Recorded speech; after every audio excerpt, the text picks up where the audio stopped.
கடவுள் என்ன செய்கிறார், அவர் என்ன பண்ணுறார், நமக்காக என்ன பண்ணுறாரு, என்ன பண்ணாரு, என்ன பண்ண போகிறாரு, இப்படி அவருடைய செயல்களின் தொகுப்பை நமக்கு சொல்கிறதுக்கு பேர் தான் கிருபையாக இருக்கிறது.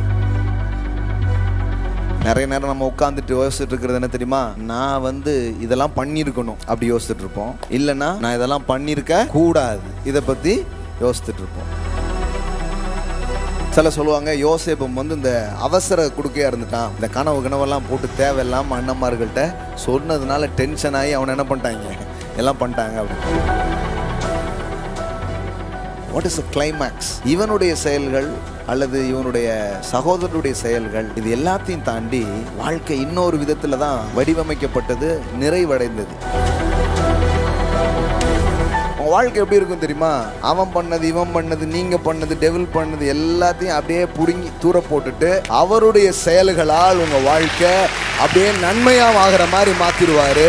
அதுதான் கிருபையாக இருக்கிறது. Grace means remembering the works of God, meditating the works of God, believing the works of God.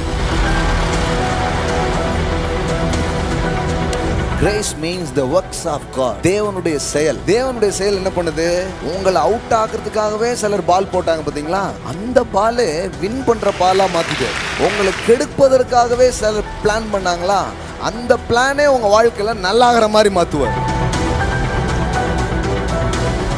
ஒரு தப்புமே செய்யாத ஒருத்தர் ஏன் கல்லர்களுக்கு நடுவுல போய் அப்படி தொங்கினார், யோசிச்சு பார்க்கல. அவர் செய்யலையே, செய்யாதவரை ஏன் தொங்க வச்சீங்க?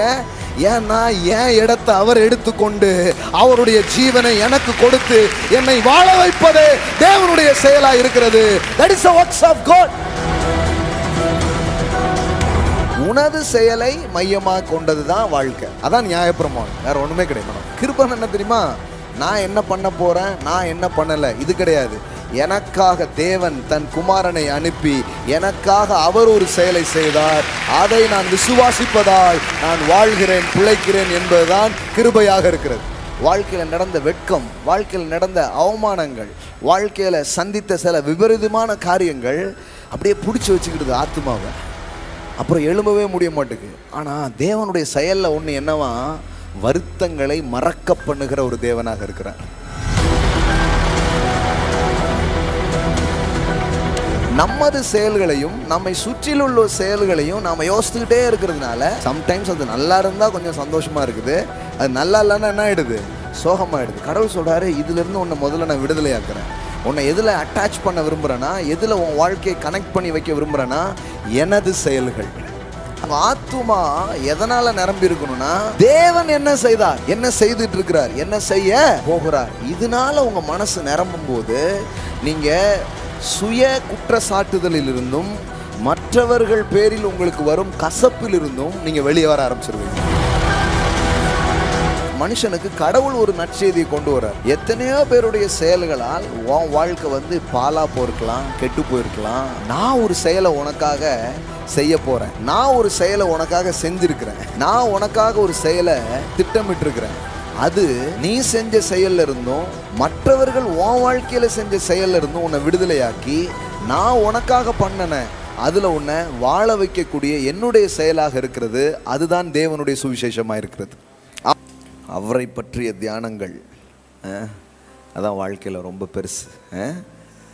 So the meditation about Jesus. அந்த நாம் சொல்லும் போதே என்ன நடக்கணுமோ அதெல்லாம் நடக்கும். Amen. Yes, the centrality of Christ. கிறிஸ்துவை மையம் கொள்ளும் எந்த ஒரு காரியமும் வெற்றி பெறுகிறது. அவரை அஸ்திபாரப்படுத்தும் எந்த காரியங்களையும் நிலையானதையும் நிலைவரமானதையும் நம்ம என்ன பண்ணுறோம், பார்க்க முடியும். பட்டு கிறிஸ்துவின் சபை நம்ம சபை மட்டும் இல்லை, யுனிவர்சல் சர்ச் உலகளாவிய சபை சில நேரத்தில் நம்முடைய செய்தி என்னங்கிறதையே மறந்துட்டு வேற எதையோ ஒன்று கையில் பிடிச்சிக்குது. அப்போ என்ன ஆகிடுதுன்னா, சபையில் எந்த ஒரு ஜீவனும் உயிர்ப்பும் இல்லாத நிலையில் சபை போயிடுது பாருங்க. ஸோ அது முக்கியமான காரியம். அப்படிப்பட்ட பின்வாங்குதலுக்குள்ள சபை இருந்தபோது தான் அப்போஸ்தலனாகிய பவுல் ரோமர் புஸ்தகம், கலாத்தியர் இதெல்லாம் என்ன பண்ணுறாரு, எழுதுகிறார். எழுதி நம்முடைய செய்தி என்ன, தேவன் நமக்கு கொடுத்த அழைப்பு என்ன, எது சபை விட்டு விடாமல் பிடித்து கொள்ள வேண்டிய உபதேசம். ஸோ இது எல்லாத்தையுமே பவுல் என்ன பண்ணுறாரு, பேசுகிறார். விட்டு விடாமல் உறுதியாக பிடிச்சிக்கணும் சபை. அப்படி பிடிச்சிக்கணுன்னா அது எப்படிப்பட்ட ஒரு செய்தி அப்படிங்கிறது தான் விஷயம். அதை தான் இப்போ நம்ம மாலையில் என்ன பண்ண ஆரம்பிச்சிருக்கிறோம், பேச ஆரம்பிச்சிருக்கிறோம். கிருபையின் செய்தி. எல்லாம் சொல்லுங்கள், கிருபையின் செய்தி. ஆமென். கிருபையின் செய்தினா அப்போஸ்தலனாகிய பவுல் அந்த செய்தியை தான் என்ன பண்ணார், பிரசங்கம் செய்தார். உங்களுக்கு காண்பித்தேன் கடந்த வாரங்கள் எல்லாம். பவுல் சொல்கிறார், நான் எதை பேசுகிறதுக்கு அழைக்கப்பட்டேன், அந்த கிருபையை பிரசங்கிப்பதற்காகவே அழைக்கப்பட்டேன் அப்படின்ட்டு. ஏன்னா பிரசங்கம் பண்ணுறதுக்குன்னு ஒன்று இருக்குதுன்னா அதுக்கு பேர் கிருபை தான். ஏனென்றால் கிருபைங்கிறது என்ன, மனுஷனுக்காக கடவுள் என்ன செய்கிறார் என்பதை பற்றிய செய்தி தான் கிருபையின் செய்தியாய் இருக்கிறது. கடவுள் என்ன செய்கிறார், அவர் என்ன பண்ணுறார், நமக்காக என்ன பண்ணுறாரு, என்ன பண்ணார், என்ன பண்ண போகிறாரு, இப்படி அவருடைய செயல்களின் தொகுப்பை நமக்கு சொல்கிறதுக்கு பேர் தான் கிருபையாக இருக்கிறது. ஆனால் வழக்கமாக காலகாலமாக நீங்கள் ஒரு மதத்திலேயோ அல்லது கிறிஸ்தவ குடும்பத்திலேயோ நீங்கள் பிறந்து வளர்ந்து சபைக்கு போகிற ஒரு பழக்கம் உங்களுக்கு இருக்கும்னா, பொதுவாக சபைகளுக்குள்ளே என்ன செய்தி தான் அதிகமாக பேசப்பட்டிருக்குன்னா, நீ ஒரு பரிசுத்தமான வாழ்கிறதுக்கு முயற்சி பண்ணு, வேதம் வாசி, ஜபம் பண்ணு, இப்படி ஒரு நீ ட்ரை பண்ணி இப்படியே ஜபம் பண்ணிட்டே இருந்தேன்னா, பைபிள் வாசிட்டே இருந்தேன்னா, கரெக்டாக வந்துக்கிட்டே இருந்தேன்னா ஆண்டவர் உனக்கு எல்லாத்தையுமே செய்வார். இப்படியே கேட்டதுனால மக்கள் காலகாலமாக என்னெல்லாமோ ட்ரை பண்ணி, சில பேருக்கு பிரச்சனையும் இல்லை, அவங்க எந்த முயற்சியுமே பண்ணதே கிடையாது, அவங்க டயர்டாகலை, அவங்க நல்லா தான் இருக்கிறாங்க. இந்த ரொம்ப முயற்சி எடுத்துருப்பாங்க பாருங்கள், அவங்க என்ன ஆகிட்டாங்க, ரொம்ப டயர்டாகிட்டாங்க, ஒன்றுமே பார்க்கலையே அப்படின்னு என்ன ஆகிட்டாங்க, டயர்ட் ஆகிட்டாங்க. அப்போது ஏதோ ஒன்று மிஸ் ஆகிருக்குது, என்ன மிஸ் பண்ணியாச்சு அப்படின்னு தேடி போய் பார்த்தா, மனுஷன் தன்னுடைய கிரியையை ரொம்ப பெருசாக என்ன பண்ண ஆரம்பிச்சிட்டான், நினைக்க ஆரம்பிச்சிட்டான். ஆனால் அந்த செய்தியே என்ன தெரியுமா, போன வாரம் பேசணும், ஞாபகம் இருக்குது உங்களுக்கு, இளைப்பாறுதல். எல்லாம் சொல்லுங்கள், இளைப்பாறுதல். ஆமென். இளைப்பாறுதல், இளைப்பாறுதல். Rest is the gospel. எல்லாம் சொல்லுங்கள், ரெஸ்ட் இஸ் த காஸ்பல். ஆமென். சுவிசேஷம் சுவிசேஷத்தை நீங்கள் கேட்கும்போது உங்களுக்கு என்ன உண்டாக ஆரம்பிக்கும், இளைப்பாறுதல் உண்டாக ஆரம்பிக்கும். சுவிசேஷத்தை நீங்கள் கேட்கும்போது உங்களுக்கு ஒரு பெரிய ஆறுதல் உங்கள் மனதில் என்ன பண்ண ஆரம்பிக்கும், தங்க ஆரம்பிக்கும். ஸோ அதனால் இன்றைக்கி மாலையில் நீங்கள் ஒரு மதத்தின் பிரசங்கத்தை நீங்கள் கேட்க வரல, உங்களுக்காக கடவுள் இறங்கி என்ன செய்தார் அப்படிங்கிறத நீங்கள் கேட்க வந்திருக்கிறீங்க. ஆமாம். நீங்கள் என்ன பண்ணீங்க, நீங்கள் என்ன பண்ணலை, it is not a subject. ஆமாம். நிறைய நேரம் நம்ம உட்காந்துட்டு யோசிச்சுட்டு இருக்கிறது என்ன தெரியுமா, நான் இதெல்லாம் பண்ணியிருக்கணும் அப்படி யோசிச்சுட்ருப்போம். இல்லைன்னா நான் இதெல்லாம் பண்ணியிருக்க கூடாது, இதை பற்றி யோசிச்சுட்ருப்போம். கரெக்டாக? இதெல்லாம் பண்ணியிருக்கணும், இல்லைன்னா இதெல்லாம் பண்ணியிருக்க கூடாது. செய்ய வேண்டியதை செய்யாமல் செய்யக்கூடாதெல்லாம் என்ன பண்ணியாச்சு, செஞ்சாச்சு. இதுதான் வாழ்க்கை எரராக இருக்கிறதுக்கான காரணம். இது எல்லாருக்குமே தெரியும், இது யாரும் போய் சொல்ல வேண்டியதே கிடையாது. ஒருவேளை யாராவது சொன்னால் நம்ம ஒத்துக்காமல் கூட இருப்போம், ஆனால் நமக்கு தெரியும் நம்ம என்னென்ன வேலையெல்லாம் பண்ணி வாழ்க்கை எப்படி கெட்டு போச்சுங்கிறது தெரியும். பட்டு இப்போ மனுஷனுக்கு கடவுள் ஒரு நற்செய்தியை கொண்டு வர்றார். என்ன நற்செய்தி கொண்டு வர்றாருன்னா, எத்தனையோ பேருடைய செயல்களால் உன் வாழ்க்கை பாலாக போயிருக்கலாம், கெட்டு போயிருக்கலாம், என்ன வேணாலும் இருந்திருக்கலாம். ஆனால் நான் ஒரு செயலை உனக்காக செய்ய போகிறேன், நான் ஒரு செயலை உனக்காக செஞ்சுருக்கிறேன், நான் உனக்காக ஒரு செயலை திட்டமிட்டிருக்கிறேன். அது நீ செஞ்ச செயலில் இருந்தும் மற்றவர்கள் உன் வாழ்க்கையில் செஞ்ச செயலில் இருந்தும் உன்னை விடுதலையாக்கி, நான் உனக்காக பண்ணினேன், அதில் உன்னை வாழ வைக்கக்கூடிய என்னுடைய செயலாக இருக்கிறது. அதுதான் தேவனுடைய சுவிசேஷமாக இருக்கிறது. ஆமென். இப்போ இது எக்ஸாக்டாக உங்களுக்கு புரியணும்னா பாருங்களேன், யோசேப்பினுடைய வாழ்க்கை. சில சொல்லுவாங்க யோசேப்பு இந்த அவசர கொடுக்கையாக இருந்துட்டான், இந்த கனவெல்லாம் போட்டு தேவையில்லாமல் அண்ணன்மார்கள்ட்ட சொன்னதுனால டென்ஷன் ஆகி அவனை என்ன பண்ணிட்டாங்க, எல்லாம் பண்ணிட்டாங்க அப்படின்னு இருக்கலாம். மேபி வாழ்க்கையில் நம்ம பண்ணக்கூடிய சில விஷயம் வாழ்க்கையை கொஞ்சம் என்னதான் மாற்றிடுது, ஏடா கூடமாக மாற்றிடுது. உண்மையான உண்மை. அடுத்தது, நம்மளை சுற்றில் இருக்கிற கொஞ்சம் பேர் நம்ம வாழ்க்கையில் செய்கிறாங்க பாருங்கள் சில விஷயம். பில்லி சூனியமா, சில்லி சூனியமா, செய் வினை. அவங்க செய்கிறதே நமக்கு வினை. அந்த மாதிரி ஆக்கி விட்டுருவாங்க வாழ்க்கையை. ஒன்றும் ரொம்ப தூரத்தில் யாரோ தெரியாதாலாம் இல்லை, ரத்தத்தின் ரத்தமே அதான் பண்ணுது எல்லா வேலையும். ரத்தத்தின் ரத்தம் எல்லாத்தையும், ரத்தத்தின் ரத்தமே அப்படிங்கிற சகோதரர் தான் என்ன பண்ணாங்க, அவனுக்கு ப்ராப்ளத்தை க்ரியேட் பண்ணாங்க. பட் எல்லாமே ஓகே. ஆனால் வாழ்க்கை வந்து எப்படி போச்சு அப்படிங்கிறது நீங்கள் பாருங்கள். What is a climax? இவனுடைய செயல்கள் அல்லது இவனுடைய சகோதரனுடைய செயல்கள், இது எல்லாத்தையும் தாண்டி வாழ்க்கை இன்னொரு விதத்தில் தான் வடிவமைக்கப்பட்டது, நிறைவடைந்தது. எப்படி நிறைவடைஞ்சது பாருங்கள். அந்த வார்த்தையை உங்களுக்கு காமிக்கிறேன். ஏன்னா கிருபைங்கிறது தேவனுடைய செயல்களை, என்னுடைய மேன்மையை பேசுகிற செய்தி தான் கிருபையின் செய்தியாக இருக்கிறது. ஆதியாகமம் திருப்புங்க, ஆதியாகமம், அதுக்கப்புறம் உள்ளே வருவோம். ஒரு நல்ல முகவுரை உங்களுக்கு சொல்லிவிட்டு உள்ளே பேச விரும்புகிறேன். ஆதியாகமம் 50வது அதிகாரம் 20வது வசனம். ஜெனிசிஸ் 50:20. என்ன சொன்ன இருக்கட்டும், என்ன சொன்ன? உங்களுடைய செயல். அடுத்தது மற்றவங்க உங்கள் வாழ்க்கையில் செய்கிற செயல், இல்லைன்னா பிசாசனுடைய செயல்னு வச்சுக்கோமே. 3 பேருடைய செயல். ஒன்று நீங்கள் பண்ணுறதா இருக்கலாம், இல்லைன்னா மற்றவங்க பண்ணதா இருக்கலாம். அது நண்பராக இருக்கலாம், யாராக வேணாலும் இருக்கலாம், உங்கள் உறவினர்களாக இருக்கலாம், யாராக இருக்கலாம், யாரோ எப்படியோ. அடுத்தது நமக்கு புரியாமல் இருக்கிற ஒரு தீய சக்தி ஏதோ ஒன்று உங்கள் வாழ்க்கையில் செயல்படுது. ஸோ இதனுடைய கேடு தான் வாழ்க்கை. இந்த 3ஐயும் தான் நம்ம பார்க்குறோம். ஆனால் கிருபையின் செய்திங்கிறது எதை பார்க்க வைக்குதுன்னு பாருங்கள். 20வது வசனம். நீங்கள் எனக்கு தீமை செய்ய நினைத்தீர்கள். எத்தனை பேர் உங்களுக்காக அப்படி நினச்சிருக்காங்க? எத்தனை பேருக்காக நீங்கள் நினச்சிங்கன்னு கேட்கல பாருங்களேன். அது நீங்கள் நினைப்பீங்களா? அப்படிப்பட்ட ஆட்களா நீங்கள்? அந்த மாதிரி ஆட்கள் கிடையாது. நீங்கள் மனம் திரும்பி விட்டீர்கள். நீங்கள் யாருக்கும் தீமை செய்ய நினச்சிருக்க மாட்டீங்கன்னு நினைக்கிறேன். பரவாயில்ல, உங்களுக்கே செய்ய நினச்சிருப்பீங்க நிறைய நேரம். நீங்கள் எனக்கு தீமை செய்ய நினைத்தீர்கள். யாரை பார்த்து சொல்கிறான்? அவனுடைய சகோதரரை பார்த்து சொல்கிறான். நீங்கள் எனக்கு தீமை செய்ய நினைத்தீர்கள், தீமை செய்தீர்கள்னு கூட சொல்ல. தீமை செய்ய நினச்சி, தீமைன்னு நினச்சி சிலதை பண்ணிட்டீங்க. ஆனால் பாருங்கள் என்ன நடந்திருக்கு பாருங்கள். தேவனோ, எல்லாம் சொல்லுங்கள் தேவனோ. நல்லா, அது வந்து ரொம்ப நல்லா சொல்லுங்கள் பார்க்கலாம். தேவனோ ஆங்கிலத்தில் எப்படி வருதுன்னா பட் காட். எல்லாம் சொல்லுங்கள் பட் காட். எல்லாம் சொல்லுங்கள் தேவனோ.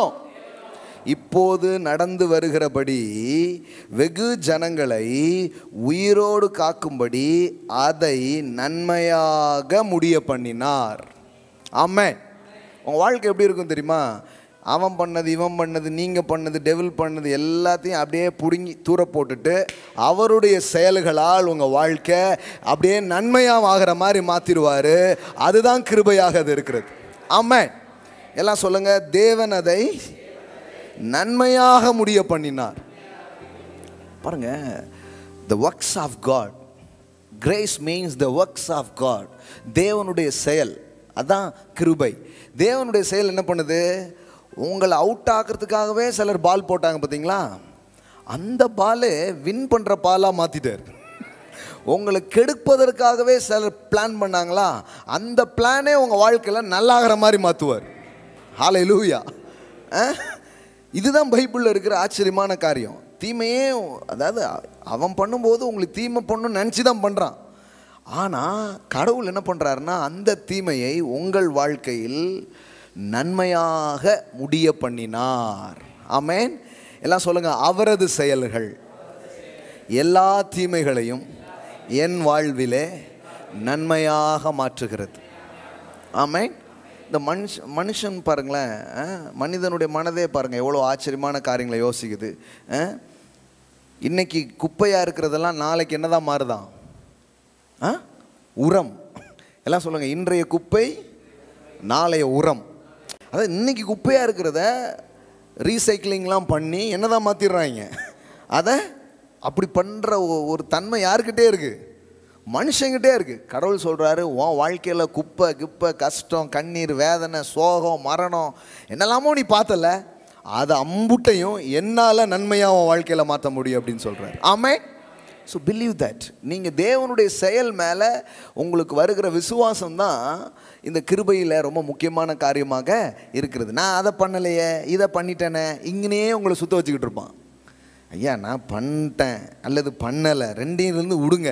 அவர் ஒன்று பண்ணியிருக்கிறார், அதில் நான் வாழ போகிறேன். ஆமாம். எல்லாம் சொல்லுங்கள், செஞ்சேன் செய்யலை, இதை முதல்ல விடுங்க. கடவுள் பாருங்கள், முதல்ல உங்ககிட்ட இருந்து உங்களை காப்பாற்றுறாரு. ஹலோ, உங்களை யாருக்கிட்ட இருந்து காப்பாற்ற வேண்டியதில்லை. முதல்ல உங்களை யார்கிட்ட இருந்து காப்பாற்றணும்? உங்களை உங்ககிட்ட இருந்து காப்பாற்றணும். ஏன்னா உங்களை ரொம்ப குற்றச்சாட்டுற ஆள் யாரு? நீங்கள் தான். நீ இருக்க பாருன்னு 4 பேர் நம்மளை கேட்குறது வேற, தினந்தோறும் நார கேள்வியை நம்மளை பார்த்து கேட்டுட்டு இருக்கோம் பாருங்க. நீலாம் அதனால சிலர் அவங்ககிட்ட இருந்து தப்பிக்கணும்னு முயற்சி பண்ணிட்டு இருக்காங்க. நான் என்னை பற்றி மட்டும் நினச்சிடக்கூடாது பிரதர், அப்புறம் ரொம்ப சோகமாயிருவேன் அப்படின்னு எதுக்குள்ளேயாவது போய் என்ன பண்ணிக்கிறாங்க, ஒரு நியூஸ் பேப்பருக்குள்ளேயோ டிவிக்குள்ளேயோ ஆளாளுக்கு ஒன்று இருக்கும்ல, மொபைல் ஃபோனுக்குள்ளேயோ சிலர் ஷாப்பிங் போகிறதுக்குள்ளே ஒளிஞ்சுக்குவாங்க.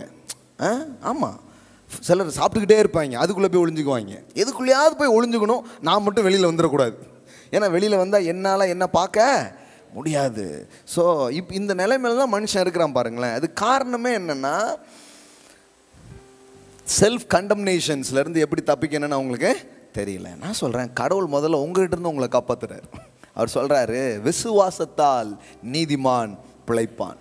ஆமென். எல்லாம் சொல்லுங்கள், விசுவாசத்தால் நீதிமான் பிழைப்பான். அப்படின்னா என்ன அர்த்தம்னா, உனது செயல்களால் நீ பிழைப்பதில்லை, எனது செயல்களால் நீ பிழைக்கிறாய். ஆமென். அதாவது உனக்காக நான் ஒரு செயலை பண்ணுறேன்.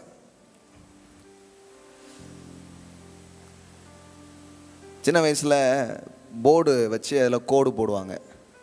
இந்த கோட்டை அழிக்கவே கூடாது, ஆனால் அந்த கோட்டை என்னதான் மாற்றணும், சின்னதாக மாற்றணும் அப்படின்னு ஒரு விளையாட்டு விளையாடுவோம். பார்த்துருக்கீங்களா? ஞாபகம் இருக்கா? ஒரு கோடு போட்டுட்டு இதை அழிக்காமலே இந்த கோட்டை என்னதான் மாற்றணும், சின்னதாக மாற்றணும். அப்போது நிறைய அழிக்காமல் எப்படியா சின்னதாக மாற்ற முடியும் எப்படி யோசித்து எடுப்போம். அப்புறம் பார்த்தா வேறு ஒன்றும் இல்லை, அது பக்கத்தில் பெருசாக ஒரு கோடு போட்டவுடனே அந்த கோடு என்ன ஆகிடுது, சின்னதாக மாற்றிடுது. அது மாதிரி தான் உங்கள் வாழ்க்கையில் எத்தனையோ விஷயம் போடு வச்சிருக்கு. கடவுள் வந்து ஒன்று போடுறாரு பாருங்க, அது ரொம்ப பெருசு, அது எல்லாத்தையும் ஒன்றுமில்லாமல் பண்ணி விட்டுருக்கு. அவர் போடுற நன்மைக்கு முன்னாடி இந்த தீமையை நீங்கள் தேடி கூட காண மாட்டீங்க. அந்த அளவுக்கு உங்கள் வாழ்க்கையை பியூட்டிஃபுல்லாக மாற்றுறது தான் தேவனுடைய செயலாக இருக்கிறது. ஆமென். நீங்கள் ஒருவேளை கடன் பட்டிருக்கலாம், ஒருவேளை பொருளாதாரத்தில் நஷ்டப்பட்டிருக்கலாம், இழந்திருக்கலாம். அவர் ஒரு ப்ராஸ்பரிட்டி உங்களுக்காக திறப்பார் பாருங்க. அந்த நதிக்கு முன்னாடி இந்த குப்பைகள்லாம் இருக்கவே இருக்காது, நீங்கள் தேடினா கூட உங்களுக்கு தெரியாது. ஆமென். நம்ம வந்து இந்த சின்ன கோட்டை எப்படி அழிக்கிறது, இதை எப்படி மாற்றன்னு யோசிச்சுட்டு இருக்கோம். நான் ஒரு பெரிய கோடா போட போகிறேன். ஆமென். பெரிய நன்மைகளை நான் உனக்கு செய்ய போகிறேன். அந்த அந்த நன்மை இந்த தீமையெல்லாம் உன் வாழ்க்கையில் இல்லாமலே பண்ணிவிடும். அது எங்கே போச்சுன்னே தெரியாமல் போயிடும். கடவுள் அப்படிப்பட்ட ஒரு செயலை கடவுள் உங்கள் வாழ்க்கையில் செய்ய விரும்புகிறார். ஸோ முதல்ல நீங்கள் என்ன பண்ணணுன்னா, அந்த செல்ஃப் கண்டம்னேஷன்லேருந்து வெளியே வரணும். நான் அதை பண்ணேன், அதை பண்ணலை, இதுக்குள்ளேயே உட்காராதீங்க. இதில் உட்காந்துட்டு இருந்தீங்கன்னா நீங்கள் கில்ட்டில் வாழ்வீங்க, ஒரு குற்ற உணர்வில் நீங்கள் என்ன பண்ணுவீங்க, வாழ்வீங்க. அதிலேருந்து வெளியே வந்துடுங்க. நான் வந்து என்னுடைய செயல்களால் நான் பிழைக்கிறது இல்லை, நான் அவரை நம்புவதால் பிழைக்கிறேன். ஆமென். எல்லாம் சொல்லுங்கள், அவருடைய செயல்களை நான் நம்புவதால் நான் பிழைக்கிறேன். ஆமென். நம்ம நல்ல செயல் பண்ணலாம், சம்டைம்ஸ் நல்ல செயலாக அது போகாமல் கூட இருக்கிறதுக்கு வாய்ப்பு இருக்குது. இதுக்குள்ளேயே அந்த செல்ஃப்குள்ளேயே நீங்கள் யோசிக்கிறதுலேருந்து இந்த கிருபை வந்து என்ன பண்ணுதுன்னா, முதல்ல உங்களை சுயத்திலிருந்து விடுதலையாக்கி உங்களை கிறிஸ்துவோடு அது இணைக்கிறது. Amen. Self to saviour, self centre thinking. இன்றைக்கி நம்மளை எல்லாம் ஒவ்வொரு நாளும் நம்மளை சோகமாக்கிட்டு இருக்கிற காரியம் என்னன்னு நினைக்கிறீங்க? செல்ஃப் சென்டர் திங்கிங் தான். ஒன்று நம்ம என்ன பண்ணோம், நம்ம என்ன பண்ணலை, அவங்க என்ன பண்ணாங்க, அவங்க என்ன பண்ணலை, இதெல்லாம் இதில் பண்ணிட்டாங்க, இல்லை இதெல்லாம் பண்ணலை, இதே தான் யோசிச்சுட்டே இருக்கிறோம். நமது செயல்களையும் நம்மை சுற்றிலுள்ள செயல்களையும் நாம் யோசித்துக்கிட்டே இருக்கிறதுனால சம்டைம்ஸ் அது நல்லா இருந்தால் கொஞ்சம் சந்தோஷமாக இருக்குது, அது நல்லா இல்லைன்னா என்ன ஆகிடுது, சோகமாகிடுது. கடவுள் சொல்கிறாரு, இதிலேருந்து உன்னை முதல்ல நான் விடுதலை ஆக்குறேன். உன்னை எதில் அட்டாச் பண்ண விரும்புகிறேன்னா, எதில் உன் வாழ்க்கையை கனெக்ட் பண்ணி வைக்க விரும்புகிறேன்னா, எனது செயல்கள். ஹல்லேலூயா. எல்லாம் சொல்லுங்கள், அவரது செயல்கள். அவர் பாருங்கள், யோசனையில் பெரியவர், செயல்களில் மகத்துவமானவர். ஆமென். இப்படி தான் பைபிளில் நீங்கள் எல்லா ஸ்டோரியையும் நீங்கள் பார்த்தீங்கன்னா, அவங்க வாழ்க்கையில் வர்ற ஒரு தீமையான காரியத்தை ஒன்று அவங்க தப்பாக பண்ணியிருப்பாங்க, இல்லைன்னா அவங்கள சுற்றியில் இருக்கிறவங்க தப்பாக பண்ணியிருப்பாங்க. ஆனால் தேவன் அதை எல்லாத்தையும் எப்படி மாற்றுறாரு, நன்மையாக மாற்றுறாரு. ஆமென். கடவுள் சொல்கிறாரு, கூட்டி கழித்து பாரு, கணக்கு கரெக்டாக வருங்கிறார். ஆமென். எல்லாத்தையும் கரெக்டாக்கி சூப்பராக அவங்க வாழ்க்கையில் என்ன பண்ணுறாரு, அதை கொண்டு வந்து சேர்க்கிற ஒரு செயலை அவர் செய்கிறார். நீங்கள் பாருங்கள், எஸ்தர் ஸ்டோரி எடுத்துக்கிட்டிங்களா, அங்கே என்ன நீங்கள் பார்க்குறீங்க, அங்கேயும் ஒரு மனுஷனுடைய வாழ்வை அழிப்பதற்கு, ஒரு இனத்தினுடைய வாழ்வை அழிப்பதற்கு ஒருத்தன் என்ன பண்ணுறான், திட்டம் பண்ணுறான். ஆனால் அந்த திட்டங்கள் எல்லாம் பொய்த்து போக பண்ணி கடவுள் ஒரு செயலை அங்கே செய்யணும்னு நினச்சார் பாருங்க, அந்த செயல் தான் அங்கே நிலையானதாக மாறுகிறது. ஆமென். இவனுக்காக ஒருத்தன் தூக்கெல்லாம் பண்ணி குழியெல்லாம் வெட்டி வச்சிருக்கிறான். யாரை, இந்த மோர்தெகாயை அழிப்பதற்காக. கடைசியில் பார்த்தா அவன் வந்து உயர்ந்த ஸ்தானத்துக்கு போயிட்டான். ஆமென். அவன் கடவுள் அவனுக்காக வகுத்து வச்சிருக்க இந்த மேல்மையான ஸ்தானத்துக்கு அவன் என்ன பண்ணுறான், போகிறான். கடைசியில் பார்த்தா இவன் தான் அதில் என்ன பண்ணுறான், பாதிக்கப்படுறான். அப்போது முழு ஸ்டோரிஸும் நீங்கள் பார்த்தீங்கன்னா ஏதோ ஒரு கெட்டதை பண்ணுறதுக்கு மனிதர்கள் முயற்சி பண்ணிக்கிட்டே இருக்கிறாங்க. ஆனால் அதுக்கு நடுவில் தேவனுடைய செயல்கள் உள்ள நுழைஞ்சி எல்லா தீமையையும் நன்மையாக அது மாற்றுகிறது. ஆமென். ஹல்லேலூயா. நம்ம எல்லாருடைய வாழ்க்கையிலையும் அப்படி இருக்குது. ஒன்று நம்மளே நமக்கு பண்ணிக்கிறதா இருக்கும், அல்லது மற்றவங்க பண்ணுறதா இருக்கும். இதில் என்ன ஆகிடும்னா, ஒன்று நம்ம மேலே ஒரு கண்டம்னேஷன்ஸில் இருப்போம், ஒரு செல்ஃப் கண்டம்னேஷன்ஸில் இருப்போம். நான் கரெக்டாக பண்ணலன்னு ஒரு குற்ற உணர்வில் இருப்போம். இல்லைன்னா மற்றவங்க பண்ணதை குறித்து கசப்போடு இருப்போம். இப்படி பண்ணிட்டாங்களே, இப்படி செஞ்சிட்டாங்களே, இப்படி இது பண்ணிட்டாங்களேன்னு அவங்கள குறித்து என்ன பண்ணிகிட்டே இருப்போம், ஒரு கசப்பு உணர்வோடவே நாம் இருப்போம். ஆனால் யோசேஃப் லைஃப்பில் நீங்கள் பார்த்தீங்கன்னா அவனுக்கு ரெண்டுமே ஞாபகம் இல்லை. அவன் என்ன பண்ணாங்க, மற்றவங்க என்ன பண்ணாங்க, ரெண்டுமே ஞாபகம் இல்லை. அவன் சொல்கிறான், அழகாக சொல்கிறான், நீங்கள் எனக்கு தீமை செய்ய நினைத்தீர்கள், தேவனோ இப்பொழுது நடந்து வருகிறபடியே வெகு ஜனங்களை உயிரோடு காக்கும்படி அதை நன்மையாய் முடிய பண்ணினார். அதாவது என்ன கொல்லணும்னு தான் நீங்கள் குழியில் தூக்கி போட்டீங்க, ஆனால் கடவுள் பல பேரை காப்பாற்றுற ஆளாக என்ன மாற்றிட்டார். இது எப்படி இருக்குது பாருங்களேன். அதாவது என்ன கொல்லணும்னு நினச்சிங்க, நான் பிழைச்சிக்கிட்டேன் அப்படிங்கிறது வேற. ஆனால் என்னால் தான் பல பேர் இப்போ பிழைச்சிருக்காங்கன்னா அது ரொம்ப வேறங்க. எவ்வளோ தூரம் தூக்குறாரு பாருங்க, எவ்வளோ தூரம் அது வந்து மேலே போகுது பாருங்க. அப்போ தேவனுடைய செயல்கள் அப்படிங்கிறது தான் ரொம்ப முக்கியமானது. இதை நாம் மனசில் வைக்கும் பொழுது இளைப்பாறுதல், சமாதானம், விடுதலை எல்லாமே நமக்கு உண்டாக ஆரம்பிக்கிறது. சங்கீதம் 103 பாருங்க, என் ஆத்துமாவே, என் முழு உள்ளமே, என் ஆத்துமாவே அவர் செய்த சகல, சர்ச்சு முடிஞ்சிருச்சுன்னு நினச்சிடுவாங்க நிறைய பேர். சிலர் அப்படியே ஒரு அன்கான்சியஸாக எந்திச்சு போனாலும் போயிடுவாங்க. அப்படியே ஆத்துமாவே கத்திர சோதரி போட்டாங்களா அப்படின்னு. பஸ் ப்ரேயர் முடியலை. அது என்னமோ சங்கீதத்தில் துவக்கத்தில் இருக்குது, நம்ம என்னமோ முடிவில் சொல்கிறோம். அது ஏன்னு எனக்கு இன்னும் தெரில. சங்கீதத்தில் ஆரம்பத்தில் தானே அது இருக்குது, ஆனால் நம்ம ஏன் முடிவில் சொல்கிறோம்? அது சொல்கிறோம்ல, சொல்லணும்னா சொல்லணும், அப்படியே ரொம்ப நாளாக சொல்லியாச்சு, இப்படி திடீர்னுலாம் கேட்கக்கூடாது. அதில் வர்ற முக்கியமான விஷயம் பாருங்களேன், அவர் செய்த, எல்லாம் சொல்லுங்கள், அவர் செய்த சகல உபகாரணங்களை மறவாதே. ஆமென். அதாவது the works of God, அவர் என்ன பண்ணார் அதை நீ மறக்காது. நீ செஞ்சதையும் மறந்துடு, உனக்கு மற்றவன் பண்ணானே அதெல்லாம் மறந்துடு. எதை மறக்காத? அவர் செய்த சகல உபகாரணங்கள். ஆமென். அப்படிதான் வருது. and do not forget any of his benefits. எல்லாம் சொல்லுங்க, பெனிஃபிட்ஸ். அவர் உங்களுக்கு என்னதான் பண்றாரு? பெனிஃபிட்ஸ், உபகாரணங்களை, அவர் செய்த சகல உபகாரணங்களை நீ மறவாதே. உங்கள் ஆத்துமா எதனால் நிரம்பி இருக்கணும்னா, தேவன் என்ன செய்தார், என்ன செய்துட்டு இருக்கிறார், என்ன செய்ய போகிறார். இதனால உங்கள் மனசு நிரம்பும் போது நீங்கள் சுய குற்றச்சாட்டுதலிலிருந்தும் மற்றவர்கள் பேரில் உங்களுக்கு வரும் கசப்பிலிருந்தும் நீங்கள் வெளியே வர ஆரம்பிச்சிருவீங்க. ஆமாம். எதை நினைக்கும் போது இதை நினைச்சாதான், அவர் செய்த சகல உபகாரணங்களை நீ மறவாதே. அவன் ஆத்துமாவே ட்ரெயின் பண்ணுறான். அவன் ஆத்துமா கிட்ட தான் பேசுகிறான். ஆத்துமானா என்ன, நல்ல புரியுற மாதிரி சொன்னால் உங்கள் மனசு, புரியுதுங்களா? அது எந்த மாவு பாஸ்டர் அப்படின்றாதீங்க. எல்லா மாவும் கேள்விப்பட்டிருக்கிறோம், இந்த மாவும் 1 கிலோ வேணா வாங்கிடுவோமே அப்படின்றாதீங்க. ஆத்துமானா என்ன, your mind, your thinking, your சோல்ங்கிறது என்ன, உங்கள் உள்ளான அந்த மனது, உங்கள் எண்ணம், உங்கள் உணர்ச்சி, உங்கள் தீர்மானங்கள், இவைகள் சேர்ந்தது தான் என்னது, சோல் அப்படின்னு என்ன பண்ணுறோம் சொல்கிறோம். ஆத்துமான்னு சொல். மைண்ட், வில், எமோஷன், இதனுடைய தொகுப்பு தான் என்னது ஆத்துமா அப்படின்னு என்ன பண்ணுறோம் சொல்கிறோம். இப்போ அவன் ஆத்துமாவே பார்த்து சொல்கிறான், என் ஆத்துமாவே கர்த்தரை ஸ்தோத்தரி. அவன் ஆத்மாவை எப்படி ட்ரெயின் பண்ணுறான் பாருங்க. ஆத்திரத்தோடு இருக்காத, ஸ்தோத்திரத்தோடு இரு. சொல்லுங்க, ஆத்மாவே ஆத்திரம் வேண்டாம், ஸ்தோத்திரம் தோத்திரம்.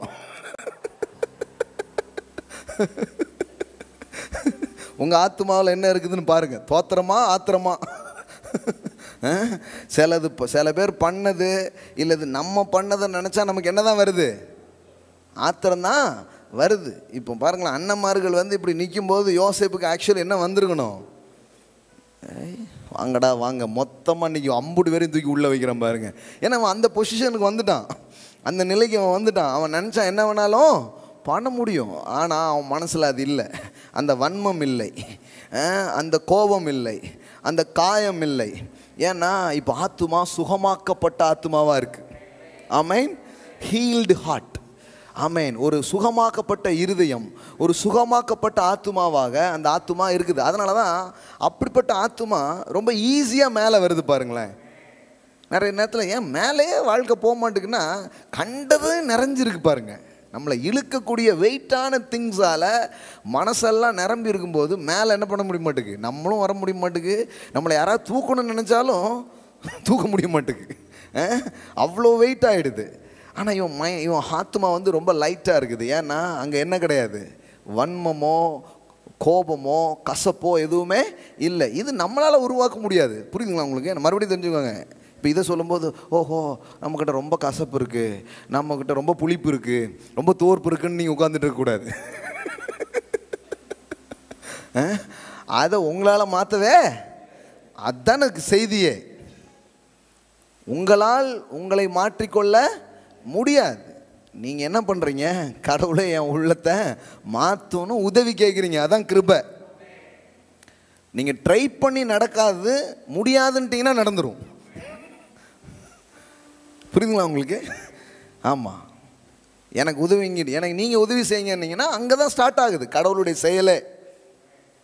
நிறைய வாட்டி சொல்லியிருக்கேன் இல்லையா, முடியலடா சாமி, அப்போ தான் சாமியே வருது. எப்போ முடியலடாங்கிறீங்களோ அப்போ தான் சாமியே வருது. அது வரைக்கும் போயிட்டே இருக்குது லைஃப்.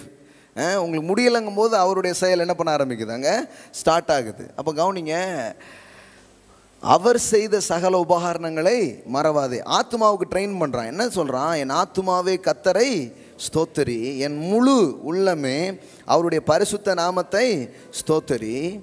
என் ஆத்மாவே கர்த்தரை ஸ்தோத்தரி, அவர் செய்த சகல உபகாரணங்களை மறவாதே. இந்த நினைவு கூறுகிற ஆற்றல் எதில் இருக்குது, மைண்ட், சோலில் தான் இருக்குது. மறவாதே. சில சொல்கிறாங்களா, நான் மறக்க மாட்டேன் பிரதர், செத்தாலும் மறக்க மாட்டேன். எப்படி பாருங்க, செத்தாலும் மறக்க மாட்டேன். அந்த அளவுக்கு எனக்கு ஞாபக சக்தி ரொம்ப இருக்குது. அதை கொஞ்சம் படிப்பில் காட்டியிருக்கலாம்ல, புக்கு படி. நீட்டில் எவ்வளோ வந்திருக்கும். ஞாபக சக்திலாம் வேற எதுக்கோ யூஸ் ஆகிட்டு இருக்குது. மறக்கவே மாட்டேன். ஒரு நாள் மழை பெஞ்சிக்கிட்டு இருக்கும்போது நீ சொன்னியே, மழை பெஞ்சது கூட ஞாபகம் இருக்குது. அப்போ உன் கையில் மஞ்சள் கலர் பை இருந்தது. ஆமாம், ஒரு பூனை குறுக்க ஓடிச்சு, ஒரு நாய் குலைச்சிச்சு, எல்லாம் டோட்டலாக என்ன ஆயிடுது, அப்படியே ரிஜிஸ்டர் ஆகி அது முன்னாடி இருக்குது பாருங்கள். ஆனால் கடவுள் சொல்கிறாரு அப்படி கிடையாது, நீ அப்படி வச்சுக்காத உன் ஆத்துமாவை, நான் உன்னை ஹெல்ப் பண்ணுறேங்கிறார். இப்போது இது என்னென்னா, இது நமக்கு புரியுது, ஆனால் இது நம்மளால் பிடுங்கி போட முடியாது, நம்மளால் இதை மாற்ற முடியாது. கடவுள் நமக்கு உதவி செய்கிறார். ஆமென். எல்லா கசப்புகளிலிருந்தும், எல்லா வெறுப்புகளிலிருந்தும், எல்லா வன்மங்களிலிருந்தும், கோபங்களிலிருந்தும் வெளியே வர்றதுக்கு தேவன் உங்களுக்கு உதவி செய்கிறார். ஆமென். நீ வந்து ஆகணும், நீ திருந்தி ஆகணும், அப்போ தான் கடவுள் உன் பக்கம் வருவாருங்கிறது அது வேற. நான் என்னைக்கு திருந்தி அவர் என்னைக்கு வர, என்னால் திருந்தவே முடியாது. நல்லா சொல்லிவிடுங்க, என்னால் திருந்தவே முடியாது. அதனால தான் அவர் வந்துடுறார். ஆமென். அவர் வந்து உங்களுக்கு உதவி செய்கிறார். மாற்றங்களுக்கு பிறகு கடவுள் வருகிறது இல்லை, கடவுள் வந்த பிறகுதான் மாற்றம். ரொம்ப நாளாக மக்களுக்கு என்ன செய்தி போயிடுச்சு, நீ இன்னும் கரெக்டாக இல்லை, இன்னும் பக்தியாக இல்லை, இன்னும் சரியாக இல்லை, நீ சரி ஆனால் யார் வருவா, அவர் வருவார் அப்படின்ட்டாங்க. அவங்க நம்பிக்கையே எல்லாம் போயிடுச்சு. என்னைக்கு நான் சரியாகி, என்னைக்கு வந்து, என்னைக்கு என் ஜெபத்தை கேட்டு அதுக்குள்ளே நான் போயிடுவோம் போல் அப்படிங்கிற மாதிரி ஆகிடுது. அப்படிலாம் கிடையாது. பாருங்கள், அவர் வர்றார். இப்போ பாருங்களேன் எப்படி சரிப்படுத்துகிறாரு, பண்ணியிருக்கிறாரு. இதெல்லாம் கொஞ்சம் நீங்கள் பார்க்கலாம். ஆதியாகமத்திலே பாருங்கள், யோசேப்பு வாழ்க்கையில் கடவுள் வந்து எப்படி அவனுக்கு ஹெல்ப் பண்ணியிருக்கிறார் அப்படின்னு கொஞ்சம் காட்டுறேன் நான். ஆதியாகமம் 41:51. யோசேப்பு, என் வருத்தம் யாவையும் என் தகப்பனுடைய குடும்பம் அனைத்தையும் நான் மறக்கும்படி தேவன் பண்ணினார் என்று சொல்லி மூத்தவனுக்கு மனாசா என்று பெயரிட்டான். பாருங்க, தன் குடும்பத்தை பிரிந்து, தன் தகப்பனை பிரிந்து, தான் விரும்பின ஊர் எல்லாத்தையும் பிரிஞ்சு விரும்பாத ஒரு இடத்துக்குள்ள, விரும்பாத ஒரு வாழ்க்கைக்குள்ள அவன் தள்ளப்பட்டான். யோசேப்பு, அவன் கதை தான் இது. பைபிள் கொஞ்சம் நல்லா படிச்சிங்கன்னா நிறைய நேரம் அது நம்மளோட கனெக்டடாக இருக்கும். எத்தனை பேர் அப்படி உணர்ந்துருக்கீங்க வாசிக்கும் போது? உங்களை மாதிரியே பார்த்துருக்கீங்களா? உன்னை போல் ஒருவன் இங்கே இருக்கானா? என்னங்க, உன்னை போல் ஒருவனும் இல்லையா? பைபிள் படிக்கும்போதெல்லாம் எல்லா கதைகளும் எங்கேயோ நம்முடைய வாழ்க்கையின் காரியங்களோடு என்ன பண்ணுது, கனெக்ட் ஆகுது. கனெக்ட் ஆகிறதுனால தான் இப்போ எடுத்து படிக்கிறோம். இல்லைன்னா பிரதர் அது பைபிள் இருக்கட்டும்னு தூக்கி வச்சிடலாம். கனெக்ட் ஆகுது. அன்றாட வாழ்க்கையில் அது என்ன ஆகுது, கனெக்ட் ஆகுது. கனெக்ட் ஆகிறது மட்டும் இல்லை, எப்படி நான் அப்படிப்பட்ட சூழலில் இருந்த மனிதர்கள் எப்படி அதிலிருந்து வெளியே வந்தாங்க, நாம் எப்படி வெளியே வர முடியுங்கிறதையும் என்ன பண்ண முடியும், இதிலிருந்து கற்றுக்கொள்ள முடியும். பாருங்கள், அப்போது என்ன நடந்தது பாருங்கள். என் வருத்தம் யாவையும் என் தகப்பனுடைய குடும்பம் அனைத்தையும் நான் மறக்கும்படி தேவன் பண்ணினார் என்று சொல்லி, நான் என்ன சொன்னேன், மறக்க முடியலையே, நெஞ்சு பொறுக்கிறது இல்லையே அப்படிங்கிற மாதிரி தான் இருந்துச்சு. அண்ணன் பண்ணது எல்லாம் யோசித்து பார்க்கும்போது அவனுக்கு வந்து உறவுனாலே ஒரு வெறுப்பு தான் வரணும் இல்லையா? உறவுனாலே வெறுப்பு. சில பேர் பாருங்கள் அப்படி தான் காயப்படுறோம். சொந்தங்களாலோ உறவுகளாலேயோ நம்ம எங்கேயோ காயப்பட்டிருப்போம். படாமல் யாருமே கிடையாது. அதனால தான் நிறைய பேர் ரொம்ப ஒதுங்கியே இருப்பாங்க. அப்படின்னு அர்த்தம், ஓவராக வாங்கிட்டாங்கன்னு அர்த்தம்.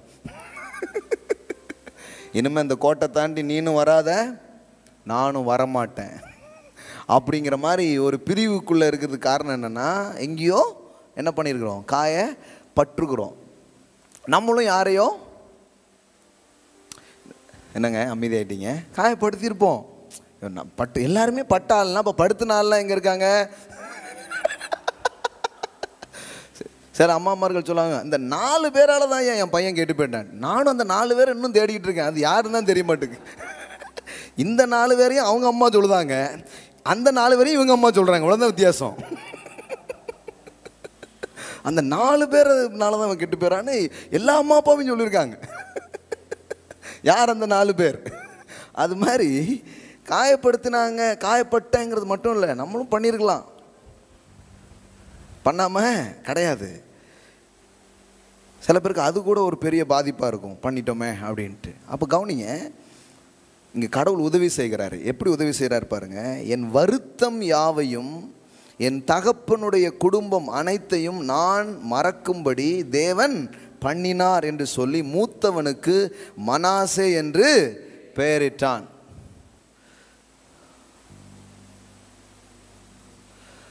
அதாவது என்னுடைய இழப்புகள், எனது வருத்தங்களை கடவுள் மறக்க பண்ணுகிறார். அதான் மனாசேங்கிற பேருக்கு அர்த்தமே. கடவுள் பாருங்க, இவன் வாழ்க்கையில் இவ்வளோ பாதிப்புக்குள்ளே வந்தாலும் அவன் வாழ்க்கையில் அவனுக்கு சில காரியங்களை அவர் பண்ணுறாரு. என்ன பண்ணுறாருன்னா, அந்த அந்த அந்த அந்த தீங்கு, அந்த கொடுமை, அந்த பாதிப்பு, இதையெல்லாம் மறக்கிறதுக்கு கடவுளே அவனுக்கு உதவி செய்கிறார். ஆமென். எல்லாம் சொல்லுங்க, என் தேவன் வருத்தங்களை மறக்கும்படி செய்கிற தேவன். இப்போ பாருங்களேன், இது தேவனுடைய ஆக்ட். நம்ம என்ன படிச்சுட்டு இருக்கிறோம்? தேவனுடைய செயல்கள். எல்லாம் சொல்லுங்க, அவருடைய செயல்கள். நான் என்ன சொன்னேன்? மனிதன் செஞ்ச செயல், நீங்கள் செஞ்ச செயல், இல்லை வேற ஏதாவது விதத்தில் வந்த செயல் எல்லாத்த விட அதெல்லாம் சின்ன கோடு மாதிரி. தேவன் ஒரு பெரிய கோடு போடுறார். இது எல்லாத்தையும் சின்னதாக வைக்கிறது. இன்னும் சொல்லப்போனால் இல்லாமலே பண்ணிடுது. இப்போ என்ன நடக்குது? வருத்தங்களை யாவையும் மறக்க பண்ணினார் என்று சொல்லி, அப்போ பாருங்க, கடவுள் உங்களுக்கு ஹெல்ப் பண்ணுறார். கடவுள் உங்களுக்கு உதவி செய்கிறார், உங்களுக்கு ஊழியம் செய்கிறார். எல்லா வருத்தத்தையும் மறக்கும்படியாக. வாழ்க்கையில் நடந்த கெட்டது, வாழ்க்கையில் நடந்த கஷ்டம், வாழ்க்கையில் நடந்த பாதிப்பு, வாழ்க்கையில் நடந்த தோல்வி, வாழ்க்கையில் நடந்த வெட்கம், வாழ்க்கையில் நடந்த அவமானங்கள், வாழ்க்கையில் சந்தித்த சில விபரீதமான காரியங்கள் அப்படியே பிடிச்சி வச்சுக்கிடுது ஆத்துமாவை. அப்புறம் எழும்பவே முடிய மாட்டேங்குது. ஆனால் தேவனுடைய செயலில் ஒன்று என்னவா? வருத்தங்களை மறக்க பண்ணுகிற ஒரு தேவனாக இருக்கிறார். ஆமென். எல்லாம் சொல்லுங்கள், நான் தேவனுடைய செயலை நம்புகிறேன். அவருடைய செயல் என் வாழ்விலே வருத்தங்களை, இழப்புகளை மறக்க செய்கிற தேவனாக இருக்கிறார். ஆமென். நிறைய பேர் நிறைய காரியங்கள் பண்ணுறாங்க. ஏன் பண்ணுறீங்க? அதெல்லாம் நான் மறக்கணும்னு நினச்சி தான் பண்ணுறேன் அப்படிம்பாங்க. மறந்துட்டீங்களா? இல்லையே, அது இருந்துக்கிட்டே தான் இருக்குது. மறத்தல்லாம் என்ன தெரியுமா? கொஞ்சம் கரெக்டாக புரிகிற மாதிரி சொல்லணும்னா, உங்களுக்கு ஞாபகமே இல்லாமல் போயிடும் அப்படிங்கிறது இல்லை. இது எப்படின்னா, அதை நினைக்கும் போது உங்களுக்கு கஷ்டமாக இருக்காது. புரியுதா? ஞாபகத்தை விட்டே போயிடும் அப்படிங்கிற அர்த்தத்தில் இல்லை. இப்போ யோசேப்பு அந்த மாதிரிலாம் வந்தானே, ஆமாம் நீங்கள் யார் அப்படின்னா கேட்டான், அதெல்லாம் தெரியுது. யார், என்னென்ன நேரத்தில் என்னென்ன வேலையை நீங்கள் பார்த்தீங்க, அதெல்லாம் தெரியுது. அதெல்லாம் மறந்துச்சா என்ன? அதெல்லாம் மறக்கலை. ஆனால் அவங்க பண்ணதுனால வந்த ஒரு பாதிப்பு இருந்து பாருங்க, அதை தேவன் மறக்க வச்சுட்டார். அப்போ மறக்க பண்ணுறாருன்னா என்ன அர்த்தம்னா, நினைவிலே அது இல்லாமல் இருக்கிறது அப்படிங்கிறது இல்லை. அதை நினைக்கும் போது வர்ற ஒரு பாதிப்பு, ஒரு வேதனை இருக்கு பாருங்க, அதை அவர் வேரோட பிடுங்கி போட்டுறார். ஆமென். எல்லாம் சொல்லுங்க, என் தேவன் வருத்தங்கள் யாவையும் மறக்க பண்ணுகிறவராக இருக்கிறார். ஆமென். உங்களுக்கு ஹெல்ப் பண்ணுவாருங்க. இது தேவனுடைய செயலில் ஒன்றாக இருக்கிறது. இது நம்ம எவ்வளோ ட்ரை பண்ணாலும் முடியாது. அப்படி ஒரு ரப்பர் கிடையாது பாருங்களேன். ரப்பர் கிடையாது அழிக்கிறதுக்கு. எரசர், அப்படி ஒரு எரசர் கண்டுபிடிக்கல அழிக்கிறதுக்கு. பழைய இதெல்லாம் வரும் பாருங்களேன். 2 மனம் வேண்டும். என்னங்க? பிரேயர் தாங்க அது. இறைவனிடம் கேட்டேன், நினைத்து வாழ ஒன்று கிடச்சிச்சான்னு தெரில அந்த ஆளுக்கு. ஆனால் பாயிண்ட் இருக்குது. என்ன பாயிண்ட்னா, இப்போ போகிறத பார்த்தா 2 மனசு இருந்தால் நல்லாயிருக்கும். எதெல்லாம் மறக்கணுமோ அதெல்லாம் மறக்கணும், எதெல்லாம் நினைக்கணுமோ பாருங்களேன். அது ஏக்கம், ஆனால் இங்கே அது நிறைவேறுது. அதுதான் பைபிள் பாருங்களேன். உலக கவிஞர்களுக்கெல்லாம் ஏக்கம் இருக்குது. நான் அதனால தான் சொல்லுவேன், உங்கள் ஏக்கத்தெல்லாம் இவர் தீர்த்து வைக்கிறார். ஆமென். கடவுள் மனுஷனா பிறக்கணும் அப்படிலாம் பாட்டு பாடுறாங்க. ஆனால் பிறந்துடுறாரு பாருங்க. ஏதோ புலவர்கள், கவிஞர்கள் ஏதோ எழுதிட்டு போகிறாங்கன்னா அங்கே ஆன்சர் இருக்குது அதுக்கு. அதனால தான் நான் 2ஐயும் சேர்த்தே பேசுகிறது. சில பேர் என்கிட்ட சண்டைக்கு வருவாங்க, ஏன்னா சினிமாலாம் இல்லைன்னு. அது வாழ்வியலோடு இணைஞ்சு போகிற ஒரு காரியமாக தானே இருக்குது. அப்புறம் எடுத்து சொன்னால் தான் விளக்கமே தெரியுது பாருங்கள் நிறைய பேருக்கு. அப்போ கவனிங்க, நான் மறக்கும்படி தேவன் பண்ணினார். எல்லாம் சொல்லுங்கள், நான் மறக்கும்படி தேவன் பண்ணினார். அப்போனா நீங்கள் ட்ரை பண்ண வேண்டியதில்லை, அவர் பண்ணுவார். எப்படி பண்ணுவார்னா, அங்கே பாருங்கள் எப்படி பண்ணார். எல்லாத்தையும் இழந்து ஒன்றுமில்லாமல் இருந்த அந்த யோசேப்பை பிளஸ் பண்ணி ஆசீர்வதித்து நல்ல திருமண வாழ்க்கையை அவனுக்கு கொடுத்து கடவுள் அவனை உயர்த்தி ஒரு 30 வயசுலேயே ஒரு தேசத்தில் பெரிய இடத்துக்கு தேவன் கொண்டு வந்துட்டார். ஆமென். இவன் தள்ளின குழியின் ஆழத்தை விட தேவன் உயர்த்தின உயர்வு அதை விட பல மடங்கு உச்சமாக இருந்தது. அவருடைய நன்மையான செயல்களாலே இந்த காரியங்கள் எல்லாம் மறந்து போகிற மாதிரி பண்ணிட்டார். ஆமென். கஷ்ட காலங்கள் எல்லாம் அதனுடைய பாதிப்பு, அதனுடைய வலி, வேதனை எல்லாத்தையும் மறந்து போக பண்ணுகிற ஒரு தேவன். ஆமென். பாருங்க அடுத்தது, நான் சிறுமைப்பட்டிருந்த தேசத்தில் தேவன் என்னை பழுகவும் பண்ணினார் என்று சொல்லி இளையவனுக்கு எப்ராஹிம் என்று பெயரிட்டான். நல்லா தெரிஞ்சுக்கோங்க, எந்த ஊரில் நான் கஷ்டப்பட்டனோ அதே ஊரில், எந்த இடத்துல நான் சிறுமைப்பட்டனோ அதே தேசத்தில் தேவன் என்ன பண்ணார்? பழுக பண்ணினார். எல்லாம் சொல்லுங்க, பழுக பண்ணினார். முதல்ல மறக்க பண்ணினார், அப்புறம் பழுக பண்ணினார். ஆமென். நீங்கள் பைபிள் படிக்கும் பொழுது நீங்கள் எதை கவனிக்கணும்? த ஆக்ட்ஸ் ஆஃப் காட், தேவனுடைய செயல் என்ன அப்படிங்கிறத கவனிச்சுட்டே வாங்க. தேவன் என்ன செய்கிறாரு அப்படிங்கிறத கவனித்து படிச்சுட்டே வாங்க. ஏன்னா அவரது செயல்கள், அவரது உபகாரணங்கள் ரொம்ப பெருசாக இருக்குது பாருங்க. ஆமென். எல்லாம் சொல்லுங்கள், அவர் செய்த சகல உபகாரணங்களை நீ மறவாதே. ஆமென். ஸோ கர்த்தரின் செயல்கள் அதுதான் முக்கியம். பிசாசு உங்கள் வாழ்க்கையில் ஏதோ ஒன்று பண்ணியிருப்பான், மனுஷங்க பண்ணியிருப்பாங்க, அல்லது நீங்கள் பண்ணியிருப்பீங்க.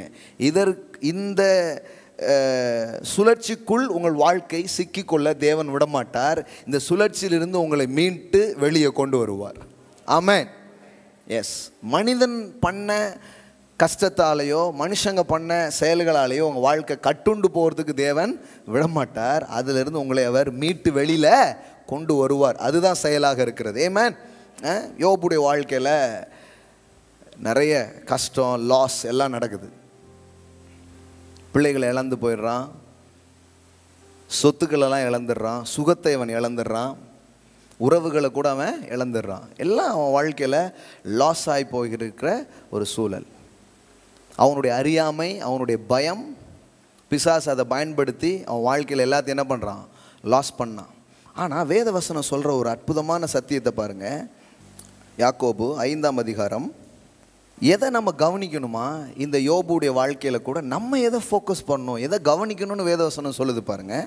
யாக்கோபு 5:11. இதோ பொறுமையாக இருக்கிறவர்களை பாக்கியவான்கள் என்கிறோமே, யோபுவின் பொறுமையை குறித்து கேள்விப்பட்டிருக்கிறீர்கள். இப்போ கவனிங்க, கேள்விப்பட்டிருக்கிறீர்கள், கர்த்தருடைய செயலின் முடிவையும் கண்டிருக்கிறீர்கள். கர்த்தர் மிகுந்த உருக்கமும் இரக்கமும் உள்ளவராய் இருக்கிறாரே. ஆமென். எல்லாம் சொல்லுங்க, செயலின் முடிவை. இப்போ அங்க நடந்ததெல்லாம் தேவனுடைய செயல் கிடையாது. அந்த லாஸ், அந்த டெத், அந்த இழப்பு, அந்த நஷ்டம், அந்த பாதிப்பு, இதெல்லாம் யாருடைய செயல் கிடையாது, தேவனுடைய செயல் கிடையாது. தேவனுடைய செயல் எதுவா? கர்த்தருடைய செயலின் முடிவையும் கண்டிருக்கிறீர்கள். அப்படின்னா என்ன அர்த்தம்? எல்லாத்தையும் இழந்து தன் பணத்தை, தன் சுகத்தை, தன்னுடைய பிள்ளைகளை, தன் வாழ்க்கையில் எத்தனையோ காரியத்தை இழந்து போயிருந்த இவனுடைய வாழ்க்கையில் தேவனுடைய கரம் செயல்பட்டு அவனை மீட்டு, அவன் இழந்ததை விட அவனுக்கு 2 மடங்கு எல்லாத்தையும் திரும்ப கொடுத்தாரு பாருங்க. அதுதான் தேவனுடைய செயலாக இருக்கிறது. ஆமென். ஹல்லேலூயா. நான் சொல்கிறேன், நீங்கள் எதை லாஸ் பண்ணியிருந்தாலும், எதை லூஸ் பண்ணியிருந்தாலும், நான் சொல்கிறேன் தேவனுடைய செயல் அதை விட பல மடங்கு உங்கள் வாழ்க்கையில் திரும்ப கொண்டு வந்து கொடுக்கும். That is a works of God. அதுதான் தேவனுடைய செயலாக இருக்கிறது. ஆமென். எல்லாம் சொல்லுங்கள், தேவனுடைய செயலின் முடிவை கண்டிருக்கிறோமே. ஆமென். இப்போ பாருங்கள், யோபுனுடைய லாஸ்ட் சாப்டர் பாருங்கள். எல்லாமே கடைசி பார்த்தா தான் தெரியுது, ஆதியாகமம் லாஸ்ட்டில் வாசித்தா தான் தெரியுது மாதிரி. The book of Job 42:10. யோபு தன் சிநேகிதருக்காக வேண்டுதல் செய்த போது கர்த்தர் அவன் சிறையிருப்பை மாற்றினார். எல்லாம் சொல்லுங்க, தேவனுடைய செயல் லாக்டவுனை மாற்றுகிறது. அதானே சிறையிருப்பு தானே. சிறையிருப்பை மாற்றினார். யோபுவுக்கு முன் இருந்த எல்லாவற்றை பார்க்கிலும், ரொம்ப முக்கியம் பாருங்க, யோபுவுக்கு முன் இருந்த எல்லாவற்றை பார்க்கிலும் இரட்டத்தனையாய் கர்த்தர் அவனுக்கு தந்தருளினார். ஆமென். எல்லாம் சொல்லுங்க, இரட்டத்தனையாய் தந்தருளினார். பாருங்க, தேவனுடைய செயல் இதுதான். நீங்க எதை நம்புறீங்களோ இல்லையோ, இன்னைக்கு மாலையில் உங்கள் மனசு ஒரு விஷயத்தில் அப்படியே ரூட்டட் ஆகட்டும். அது என்னன்னா, the works of God. தேவனுடைய செயல் எப்படிப்பட்டதாக இருக்கும்? ஒருவேளை நான் பயத்தில் இழந்திருக்கலாம், பிசாசின் செயலால் இழந்திருக்கலாம், எப்படியோ ஒரு லாஸை நான் சந்திச்சிருக்கிறேன். ஆனால் தேவன் என்ன பண்ணுறாரு, யோபு முன்னிருந்த எல்லாவற்றை பார்க்கிலும் இரட்டத்தனையாய் கர்த்தர் அவனுக்கு தந்தருளினார். ஆமென். எல்லாம் சொல்லுங்க, இரட்டத்தனையாய் தந்தருளினார். நீங்கள் என்ன வேணாலும் லாஸ் பண்ணியிருக்கலாம். நான் சொல்கிறேன், தேவன் அதை பல மடங்கு உங்களுக்கு திருப்பி தருகிற தேவனாக இருக்கிறார். உங்கள் சுகத்தை அவரால் திருப்பி தர முடியும். இழந்த குடும்பங்களை உங்களுக்கு திருப்பி தர முடியும். ஆமென். வாழ்க்கையில் இழந்த சொத்துக்கள், இழந்த சந்தோஷங்கள், இழந்த வாய்ப்புகள் எதுவாக வேணாலும் இருக்கலாம். அது உங்கள் மிஸ்டேக்கில் இழந்திருக்கலாம், இல்லை மற்றவருடைய சதினால் நீங்கள் இழந்திருக்கலாம், எப்படியோ. ஆனால் தேவன் அதை உங்களுக்கு திரும்ப கொடுக்கிற தேவனாக அவர் இருக்கிறார். ஆமென். So believe that. Believe the works of God. தேவனுடைய செயலை நம்புங்க. எல்லா கதையும் படிக்கும்போது இதை கவனமாக படிக்கணும். அதான் சொன்னேன் நான் உங்களுக்கு. அது யோசேப்பு கதையாக இருக்கட்டும், அது யோபு கதையாக இருக்கட்டும், அது எஸ்தர் கதையாக இருக்கட்டும், எந்த ஸ்டோரியாக இருக்கட்டும், அந்த ஸ்டோரியில் நீங்கள் என்ன பார்க்கணுன்னா, the works of God, தேவனுடைய செயல் என்ன பண்ணுது. ஏன்னா மனிதர்கள் நாம் அந்த அளவுக்கு எல்லாத்தையும் கரெக்டாக பண்ணியிருப்போமான்னு தெரியல.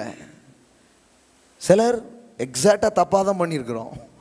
இன்னும் சில பேர் நம்ம வாழ்க்கையில் போந்து அவங்க எதையாவது பண்ணி வச்சுருக்கிறாங்க. இப்போ என்ன பண்ணுறது இப்படி யோசிச்சுட்ருக்குறோம். நான் சொல்கிறேன், ஆண்டவர் எல்லாத்தையும் அவருடைய செயல் அப்படியே இது பண்ணி உட்கார வேண்டியதெல்லாம் உட்கார வேண்டியது இடத்துல வச்சு, எப்படி ஆதியாகமம் 1 இந்த பூமி ஒழுங்கின்மையும் வெறுமையுமாய் இருந்தது, ஆழத்தின் மேல் இருள் இருந்தது, வெறுமையாக இருக்குது, ஒழுங்கின்மையாக இருக்குது, எல்லாம் இருக்குது.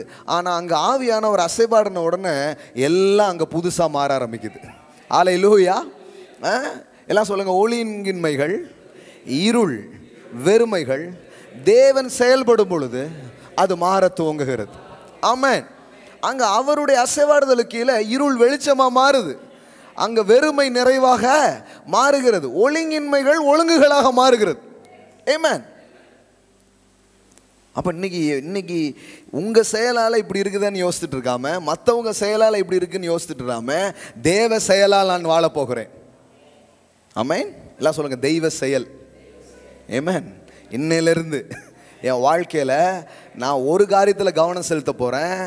தேவன் எனக்கு என்ன செய்தார், என்ன செய்து கொண்டிருக்கிறார், என்ன செய்ய போகிறார், எல்லா செயலை விட அவர் செயல் பெரியதாக இருக்கிறது. ஆமென். இது நினைவு கூறணும் பாருங்க. கிருபைன்னா என்னமோ நினச்சி கூட. Grace means remembering the works of God, meditating the works of God, believing the works of God. தேவன் செய்த செயலை நினைத்து கொண்டே வருவது. அப்போ கவனிங்க, என்ன நடக்குது? முன் இருந்த எல்லாவற்றை பார்க்கிலும் இரட்டத்தனையாய் கர்த்தர் அவனுக்கு தந்தருளினார். எல்லாம் சொல்லுங்க, முன்னாடியை விட நான் ரொம்ப நல்லா இருக்க போகிறேன். உங்களுக்கே ஒரு தீர்க்க தரிசனம் சொல்லுங்க பார்க்கலாம். முன்னாடி இருந்ததை விட பல மடங்கு நான் நல்லா இருக்க போகிறேன். ஆமென். அப்படின்னா என்ன? முன் நிலைமையிலும் உன் பின் நிலைமை ஆசீர்வாதமாக இருக்கும். ஆமென். முந்தின ரசத்தை பார்க்கிலும் பிந்தின ரசம் சுவையுள்ளது என்பது போல் உங்கள் வாழ்க்கையை கடவுள் அப்படி மாற்ற முடியுங்க. ஐயோ நான் இப்படி பண்ணிட்டேனே, நான் இப்படி பண்ணலையே, அவங்க அப்படி பண்ணிட்டாங்களே, அவங்க அப்படி பண்ணலையே. இப்போ மக்கள் பேச விட்டால் என்ன பேசுவாங்கன்னு நினைக்கிறீங்க? ஃபுல்லாக இதான் பேசிகிட்டு இருப்பாங்க. அவங்க அப்படி பண்ணி போட்டாங்க, இவங்க இப்படி பண்ணிட்டாங்க, நான் அப்படி பண்ணிட்டேன், நான் இப்படி பண்ணாமல் விட்டுட்டேன், இதே தான் ஓடிட்டே இருக்குது. இல்லைங்க, அவருடைய செயல் உள்ள நுழைஞ்சி எல்லா கிறுக்கல்களை ஓவியமாக மாற்றிட்டு இருக்கிறார், எல்லா இருளை வெளிச்சமாக்கிட்டு இருக்கிறார், எல்லா இழப்புகளை மீட்பாக மாற்றி கொண்டிருக்கிறார். ஆமென். அப்போ பாருங்க, கர்த்தர் அவனுக்கு தந்தருளினார். எல்லாம் சொல்லுங்க, கர்த்தர் அவனுக்கு தந்தருளினார். சாப்டர் 1லையும் அவர் தான் கொடுத்தார், கடைசிலையும் அவர் தான் கொடுத்தார். இடையில திருடினவன் இந்த திருட்டு பையன். அவனுக்கு இடம் கொடுத்ததுனால அவன் அள்ளிட்டு போயிட்டான் இடையில. ஆனாலும் தேவன் வந்து எல்லாத்தையும் என்ன பண்ணுறாரு? திரும்ப கொடுக்குறார். ஆமென். அதான் விஷயம். நாம் ஏதோ ஒரு அறியாமையில் லூஸ் பண்ணியிருந்தா கூட, நம்முடைய குறைவுகளால் சில காரியத்தை நாம் விட்டுருந்தா கூட, எந்த ரீசனாக கூட இருக்கலாம், அல்லது தெரியாத காரணங்களாக கூட இருக்கலாம். ஆனால் தேவன் உங்கள் வாழ்க்கையை மீட்டு தருகிற தேவனாக இருக்கிறார். ஆமென். சில நேரம் அதை யோசிச்சுட்டே இருப்பாங்க, என்ன ரூட்டாக இருக்கும், என்ன காரணமாக இருக்கும், தெரியலன்னா விடுங்களேன், ஏன் அதில் போட்டு மண்டையை உடைச்சிட்ருக்கீங்க? நான் செய்த பாவமா, என் பெற்றோர்கள் செய்த பாவமா, இல்லை மாமியான்னு வச்ச பில்லி சூனியமா? எதையாவது ஒன்று நமக்கு வந்து ஒரு காரணம் தெரிஞ்சாகணும். காரணத்தை ரொம்ப தேடிட்டு இருப்போம் பாருங்களேன். தெரிஞ்சால் ஓகே, தெரியலன்னா விடுங்களேன். தேவன் எல்லாத்தையும் மீட்டு தருகிறவராக இருக்கிறார். ஆமென். பாருங்கள் என்ன மாதிரி ஆச்சு பாருங்கள். அப்பொழுது அவனுடைய எல்லா சகோதர சகோதரிகளும் முன் அவனுக்கு அறிமுகமான அனைவரும் அவனிடத்தில் வந்து அவன் வீட்டிலே அவனோடு போஜனம் பண்ணி, கர்த்தர் அவன் மேல் வரப்பண்ணின சகல தீங்கு நிமித்தம் அவனுக்காக அங்கலாய்த்து, இவங்க ஃபுல்லாக அப்படி தான் யோசிச்சுட்டே இருக்கிறாங்க, அவர் தான் அனுப்பிச்சார் அப்படின்ட்டு, அவனுக்கு ஆறுதல் சொல்லி அவரவர் ஒவ்வொரு தங்க காசையும் அவரவர் ஒவ்வொரு பொன் ஆபரணத்தையும் அவனுக்கு கொடுத்தார்கள். நல்ல கவனிங்க. கர்த்தர் யோபுவின் முன் நிலைமையை பார்க்கிலும் அவன் பின் நிலைமையை ஆசீர்வதித்தார். ஆமென். 14,000 ஆடுகளும் 6,000 ஒட்டகங்களும் 1000 ஏர்களும் 1000 கழுதைகளும் அவனுக்கு உண்டாயின. 7 குமாரரும் 3 குமார்த்திகளும் அவனுக்கு பிறந்தார்கள். மூத்த மகளுக்கு எமிமால் என்றும், 2ஆம் மகளுக்கு கெட்சியால் என்றும், 3ஆம் மகளுக்கு கேரனாப்பு என்று பெயரிட்டான். தேசத்தில் எங்கும் யோபுவின் குமார்த்திகளைப் போல் சௌந்தரியமான பெண்கள் காணப்படவில்லை. முன்னாடி பிள்ளைங்க இருந்தது, ஆனால் எப்படிங்கிறது இல்லை. ஆனால் இப்போ 2வது தேவன் தராரு, அந்த பிள்ளை மாதிரி அழகானது இல்லையா? ஆமென். மீட்பில் எல்லாமே அழகாகுது. அவன் அவர்கள் தகப்பன் அவர்கள் சகோதரர் நடுவே அவர்களுக்கு சுதந்திரம் கொடுத்தான். நல்லா கவனிங்க. தேவனுடைய செயலின் முடிவை கவனித்து பாருங்கள் அப்படிங்கிறார் யாக்கோபு. இதுதான் சொல்றாரு. நல்லா போச்சு, சில நேரத்தில் சில தவறான காரியங்கள் உள்ள வருது, பாதிக்கப்படுது. இப்போ தேவன் மீண்டும் அவனுடைய வாழ்க்கையை எப்படி பில்ட் பண்ணி அழகாக்குகிறார். அதான் ஸ்டோரி. ஆமென். நான் சொல்கிறேன், உங்கள் வாழ்க்கையில் கடவுளுடைய செயல் உள்ள கிரியை செய்து எது எப்படி இருந்தாலும் அது ரொம்ப அழகாக்குற ஒரு வேலையை அவர் செய்ய தயாராக இருக்கிறார். ஆமென். எல்லாம் சொல்லுங்க, அவர் செய்த சகல உபகரணங்களை நீ மறவாதே. ஆமென். லூக்கா எழுதின சுவிசேஷம் 1ஆம் அதிகாரம் எடுத்தீங்களா? 49வது வசனம் பாருங்க. வல்லமை உடையவர் மகிமையானவைகளை எனக்கு செய்தார், அவருடைய நாமம் பரிசுத்தம் உள்ளது. எல்லாம் சொல்லலாமா? வல்லமை உடையவர் மகிமையானவைகளை எனக்கு செய்தார், அவருடைய நாமம் பரிசுத்தம் உள்ளது.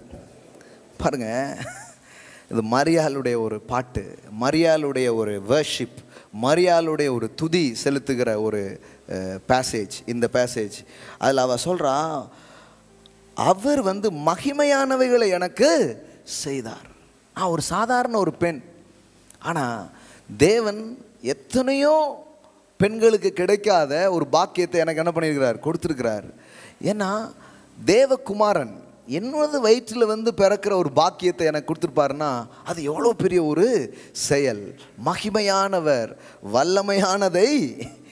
வல்லமையானவர் மகிமையானதை எனக்கு செய்தார். எல்லாம் சொல்லுங்க, தேவனுடைய செயல் உங்கள் வாழ்விலே மகிமையானவைகளாக இருக்க ஆரம்பிக்கும். ஆமென். இதையே யோசிங்க. கர்த்தர் எனக்கு என்ன செய்வார், கர்த்தர் என்ன செஞ்சார். மனுஷன் இதை பண்ணிட்டான், பிசாசு இதை பண்ணிட்டான், நான் இதை பண்ணிட்டேன், ஆனால் இது என் வாழ்க்கை இல்லை, அவர் எனக்காக கொண்டு செய்கிறார், அதுதான் என் வாழ்க்கையாக இருக்கிறது. ஆமென். ஹல்லேலூயா. அப்போ இந்த கிருபை அப்படின்னு சொல்கிறது எதுவாக இருக்குது? தேவனுடைய செயல். அதனால தான் பாருங்கள், நியாயப்பிரமாணம் கொடுக்கப்பட்ட போது அந்த நியாயப்பிரமாணத்தில் இருக்கிற எல்லா வரிகளும் எதை பற்றியதாக இருக்குது அப்படின்னா, நீ இதை செய், நீ இதை செய்யாதே. அப்படின்னா என்ன? உனது செயலை மையமாக கொண்டது தான் வாழ்க்கை. அதான் நியாயப்பிரமாணம், வேற ஒன்றுமே கிடையாது. நியாயப்பிரமாணம்னா என்ன? அது ஒன்றும் இல்லை தம்பி, நீ என்ன பண்ண போறியோ அதான் வாழ்க்கை. இதான் நியாயப்பிரமாணம். கிருபை என்ன தெரியுமா? நான் என்ன பண்ண போகிறேன், நான் என்ன பண்ணலை, இது கிடையாது. எனக்காக தேவன் தன் குமாரனை அனுப்பி எனக்காக அவர் ஒரு செயலை செய்தார், அதை நான் விசுவாசிப்பதால் நான் வாழ்கிறேன், பிழைக்கிறேன் என்பதுதான் கிருபையாக இருக்கிறது. ஆமென். இந்த கிருபையின் வாழ்வுங்கிறது என்ன? அது தேவ செயலின் வாழ்வாக இருக்கிறது. ஆமென். கிருபையின் கீழ் வாழ்றதுனா என்ன? தேவ செயலால் எனக்கு என்னெல்லாம் வரணுமோ அதெல்லாம் வருது. இது என்ன தெரியுமா? சொந்த கைபலன் எதுவோ அது. உனக்கு எவ்வளோ பலன் இருக்கோ அதில் வாழ்றான். நியாயப்பிரமாணம்ங்கிறது என்ன? நான் உங்களுக்கு கடந்த வாரங்கள்லாம் காமிச்சேன். அவைகளை செய்கிறவன் அவைகளாலே பிழைப்பான். எல்லாம் சொல்லுங்க, அவைகளை செய்கிறவன் அவைகளாலே பிழைப்பான். என்ன பண்ணியிருக்கியோ அதுக்கானது உனக்கு, அவ்வளோதான். அதான் பிரமாணம். ஆனால் கிருபை அப்படிங்கிறது என்னன்னா, கிருபையின் ஆவி ஊற்றப்படுகிறது. என்னைக்கு? பெந்தேகோஸ்தே நாளிலே ஊற்றப்படுகிறது. ஊற்றப்பட்ட உடனே அந்த ஆவி எல்லாருக்குள்ளேயும், அங்கே இருக்கிற 120 பேருக்குள்ளேயும் பரிசுத்த ஆவியானவர் ஊற்றப்பட்டு எல்லாரும் நிறைய காரியங்களை பேசினாங்க, நிறைய காரியங்களை அவங்க விவரித்தாங்க. ஆனால் அது எல்லாத்தையுமே தேவ ஆவியானவர் ஒரே லைனில் கொண்டு வந்திருக்கிறார், ஒரே வரியில் கொண்டு வந்திருக்கிறார். என்னென்னு கொண்டு வந்திருக்கிறார் பாருங்க. அப்போஸ்தலர் 2வது அதிகாரம் 11வது வசனம். அப்போஸ்தலர் 2:11 பாருங்க. கிரேத்தரும் அரேபியரும் ஆகிய நாங்கள் நம்முடைய பாஷைகளிலே இவர்கள் தேவனுடைய மகத்துவங்களை பேச கேட்கிறோமே என்றார்கள். எல்லாம் சொல்லுங்க, தேவனுடைய மகத்துவங்களை பேச கேட்கிறோமே என்றார்கள். இங்கே பாருங்க, ஆங்கிலத்தில் அது எப்படி வருது? மகத்துவங்களை பேச கேட்கிறோமே அப்படிங்கிறது என்ன வருது? about the mighty works of God. எல்லாம் சொல்லுங்க, mighty works of God. அதாவது தேவனுடைய செயல்களை அவர்கள் பேசினார்களாம். அப்போ இந்த பிரமாணம்ங்கிறது என்னன்னா, நீ என்ன செஞ்ச, நீ என்ன செய்யலை, இதை பற்றியே பேசிட்டு இருக்குது. ஆனால் the spirit of grace, இந்த கிருபையின் ஆவி அவர்கள் மீது ஊற்றப்பட்ட போது அவங்க என்ன பேசினாங்க? they will speak the works of God. அவங்க என்ன பேசினாங்க பாருங்க. speaking in our native language about the mighty works of God. எல்லாம் சொல்லுங்க, mighty works of God. ஆவியானவர் வந்ததுக்கு அப்புறம் அவங்க பேசுறதே எதுவாக தான் இருந்தது. எல்லாம் சொல்லுங்க, தேவனுடைய செயல். நான் சொல்கிறேன், இது உங்கள் மைண்டுக்கோ உங்கள் தாவீதை மாதிரி உங்கள் ஆத்மாவுக்கு சொல்லுங்கள், அவர் செய்த சகல உபகரணங்களை மறவாது. எல்லாம் சொல்லுங்கள், ஆத்மாவே ஸ்தோத்திரி, தோத்தரி, நோ ஆத்திரம், ஒன்லி தோத்திரம். என்ன தோத்திரம்? தோத்திரம் எப்படி வரும்? அவர் செய்த சகல உபகரணங்களை மறவாதே. ஆமென். அப்போ ஆவியானவர் வந்த உடனே, ஆவியானவர் ஊற்றப்பட்ட உடனே நீ என்ன செஞ்ச, நீ என்ன செய்யலை, இதை பேசவே இல்லை. எதை பேச ஆரம்பிச்சாங்கன்னா, தேவன் என்ன செஞ்சார். ஆமென். எது ரூட் ஆகுது, எது வேற மாறுது, எது ஃபவுண்டேஷனலாக இருக்குதுன்னா, the works of God. They will speak the mighty works of God. அதனால தான் பாருங்க, பிரமாணத்தை பேசுறதுக்கு ஆவியானவரே தேவையில்லை. இதை செய், இதை செய்யாதே, அதை பண்ணு, அதை பண்ணாதேன்னு கட்டளை கொடுக்கறதுக்கு ஆவியானவர் தேவையே இல்லை. பவுல் சொல்றாரு, அந்த கிருபையை பேச எனக்கே ஒரு கிருபை வேணும் அப்படிங்கிறார். அதை புரிஞ்சுக்க உங்களுக்கு ஒரு கிருபை வேணும் அப்படிங்கிறாரு. புரியுதுங்களா உங்களுக்கு? எதுக்கு ஆவியானவர் தேவை?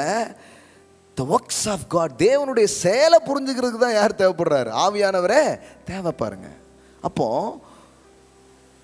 மனுஷனுடைய செயல், மனுஷனுடைய காரியம் இதனுடைய விளைவுகளாய் வந்தது அல்ல நீங்கள் நானும் வாழ வேண்டிய வாழ்க்கை. ஏன்னா ஆதாமின் செயலால் என்ன நடந்தது? பாவம், சாபம், தரித்திரம், நோய் எல்லார் மேலேயும் வந்துச்சு. அதை ரோமரில் எப்படி பதிவு பண்ணுதுன்னா, செய்யாதவர்களையும் ஆண்டு கொண்டதாம். பாருங்க, இப்போ காமிக்கிறேன் பாருங்க. பல பேருக்கு இருக்கிற கேள்விக்கு ஒரே லைனில் பதில். ஒருத்தன் ரொம்ப நல்லவனாக இருப்பான், அவன் வாழ்க்கையில் வேண்டாதெல்லாம் வந்திருக்கும் பாருங்க. ஒரு கெட்ட பழக்கம் இல்லைங்க, எனக்கு ஏங்க கேன்சர் வந்தது அப்படிங்கிறார் ஒருத்தர். நம்ம வந்து இந்த இதெல்லாம் விளம்பரம் காட்டுவாங்க பார்த்துருக்கீங்களா, டொபாக்கோ, நீங்கள் வந்து ஸ்மோக் பண்ணிகிட்டே இருந்தீங்கன்னா உங்கள் என்ன வந்துடும், லங்ஸ் வந்துடும் அப்படின்ட்டு. ஒருத்தர் சொல்ல எனக்கு புகையே பிடிக்காதுங்க, பிடிச்சா பக்கத்திலே கிடையாதுங்க, எனக்கு என்ன வந்துருக்குது. இப்போ பாருங்கள், ஏன்னா இப்போ பாருங்கள் என்ன நடந்துச்சு, ஆதாமனுடைய செயலால் என்ன நடந்தது. ரோமர்கள் நிருபம் 5ஆம் அதிகாரம் பாருங்கள். அதில் வர ஒரு ஆச்சரியமான ஸ்டேட்மெண்ட் நீங்கள் கவனிங்க. ரோமன் 5:14 14வது வசனம் பாருங்கள். அப்படி இருந்தும் மரணமானது ஆதாம் முதல் மோசே வரைக்கும் ஆதாமின் மீறுதலுக்கு ஒப்பாய் பாவம் என்னங்க, நல்லா தப்பாக போட்டிருக்கோம், கரெக்டாக போடிங்க. அது எப்படிங்க, பாவம் செய்தவர்களை ஆண்டு கொண்டது தானே போடணும். ஆனால் அங்கே என்ன போட்டிருக்குது, மரணம் யாரெல்லாம் ஆளுச்சு, வியாதி யாருக்கெல்லாம் வந்துச்சு, வாழ்க்கையில் பாவம் செய்தவர்களின் போல் என்ன போட்டிருக்குது. நானும் நிறைய நேரம் எல்லாமே இந்த பிரிண்டிங் மிஸ்டேக்காக இருக்குமோன்னு நினச்ச வசனங்கள் இதுவும் ஒன்று. அது எப்படிங்க, செய்யாதவர்களையும் ஆண்டு கொண்டதுன்னா என்ன அர்த்தம்னா, இது ஒரு மனுஷன் அவன் பண்ண செயல் இவன் பண்ணியிருக்க வேண்டியதே இல்லை, தாத்தாவுடைய சொத்து உனக்கு போ. புரியுதா உங்களுக்கு? பேரப்பிள்ளையாக இருக்கிறான், இவன் உழைக்கல, இவன் வந்து இன்னுமே பண்ணலை, ஆனால் அவர் சம்பாதிச்சு வச்ச சொத்து இவனுக்கு சொந்தம் இல்லையா, அது மட்டும் ஆமாவா? அப்போ அவர் பண்ண வேண்டாத வேலைலாம் உன் மேலே. புரியுதா உங்களுக்கு? இப்படி தான் செய்யாதவர்கள். இப்போ செய்யாதவனுக்கு சொத்து வந்ததுன்னா அது மட்டும் தாத்தா சொத்து நமக்கு தானே. அதை தான் இங்கே சொல்லுது, ஆதாமின் கீழ்ப்படியாமை, ஆதாமினுடைய செயல் எல்லாரும் மேலேயும். நீ செஞ்சியோ செய்யலையோ பாஸ், இந்த குடும்பத்துக்குள்ளே நீ வந்துட்ட, அதனால் உனக்கு சாபம் பாவம் தரித்திரம் எல்லாமே உனக்கு வருது. இப்போ அதே மாதிரி தான் தேவன் இன்னொரு செயலை பண்ணார், தன் குமாரன் மூலமாக அவர் செய்த செயல். இவனுடைய கீழ்ப்படியாமையின் செயலாலே பாவம் மரணம் தரித்திரம் இதெல்லாம் எல்லாரும் மேலேயும் எப்படி வந்துச்சோ. 15வது வசனம் பாருங்க. ஆனாலும் எல்லாம் சொல்லுங்க, ஆனாலும் மீறுதலின் பலன் கிருபை வரத்தின் பலனுக்கு ஒப்பானது அல்ல.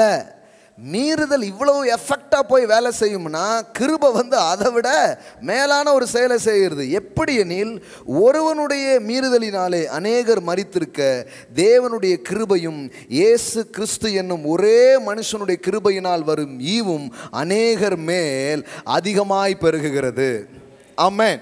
அப்படின்னா என்ன அர்த்தம்? the one man's disobedience, ஒரு மனுஷனுடைய கீழ்ப்படியாமையினால் அவனுடைய செயலால் எல்லார் மேலேயும் பாவமும் சாபமும் நோயும் மரணமும் வந்தது. எப்படியோ அதுபோல 19வது வசனம் பாருங்க.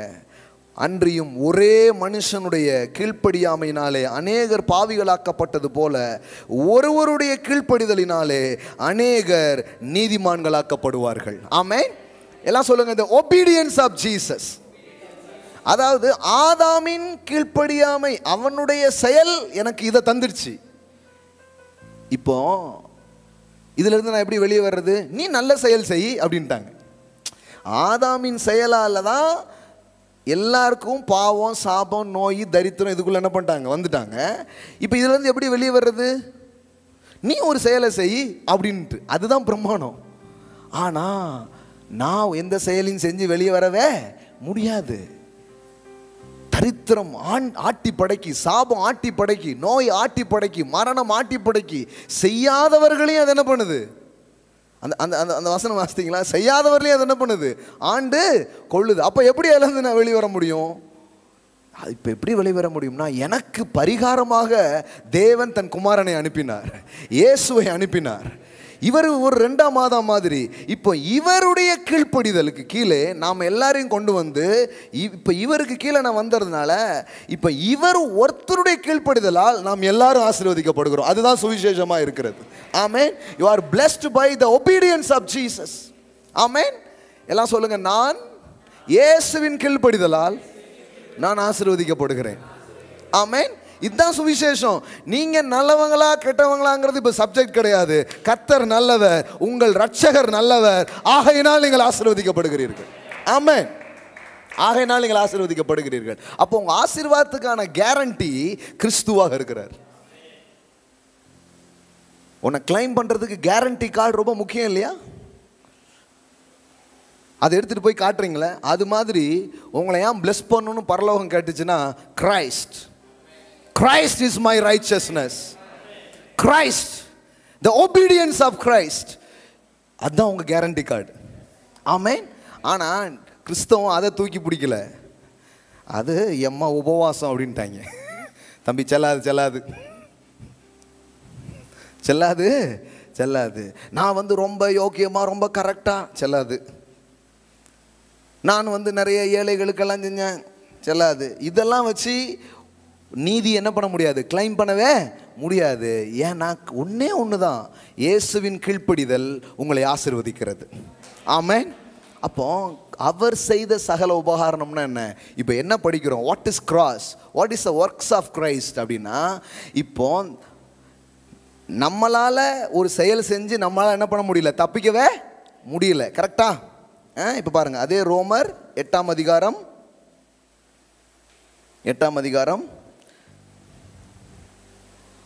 3வது வசனம் பாருங்க. அது எப்படி எனில், மாம்சத்தினாலே பலவீனமாக இருந்த நியாயப்பிரமாணம் செய்யக்கூடாததை,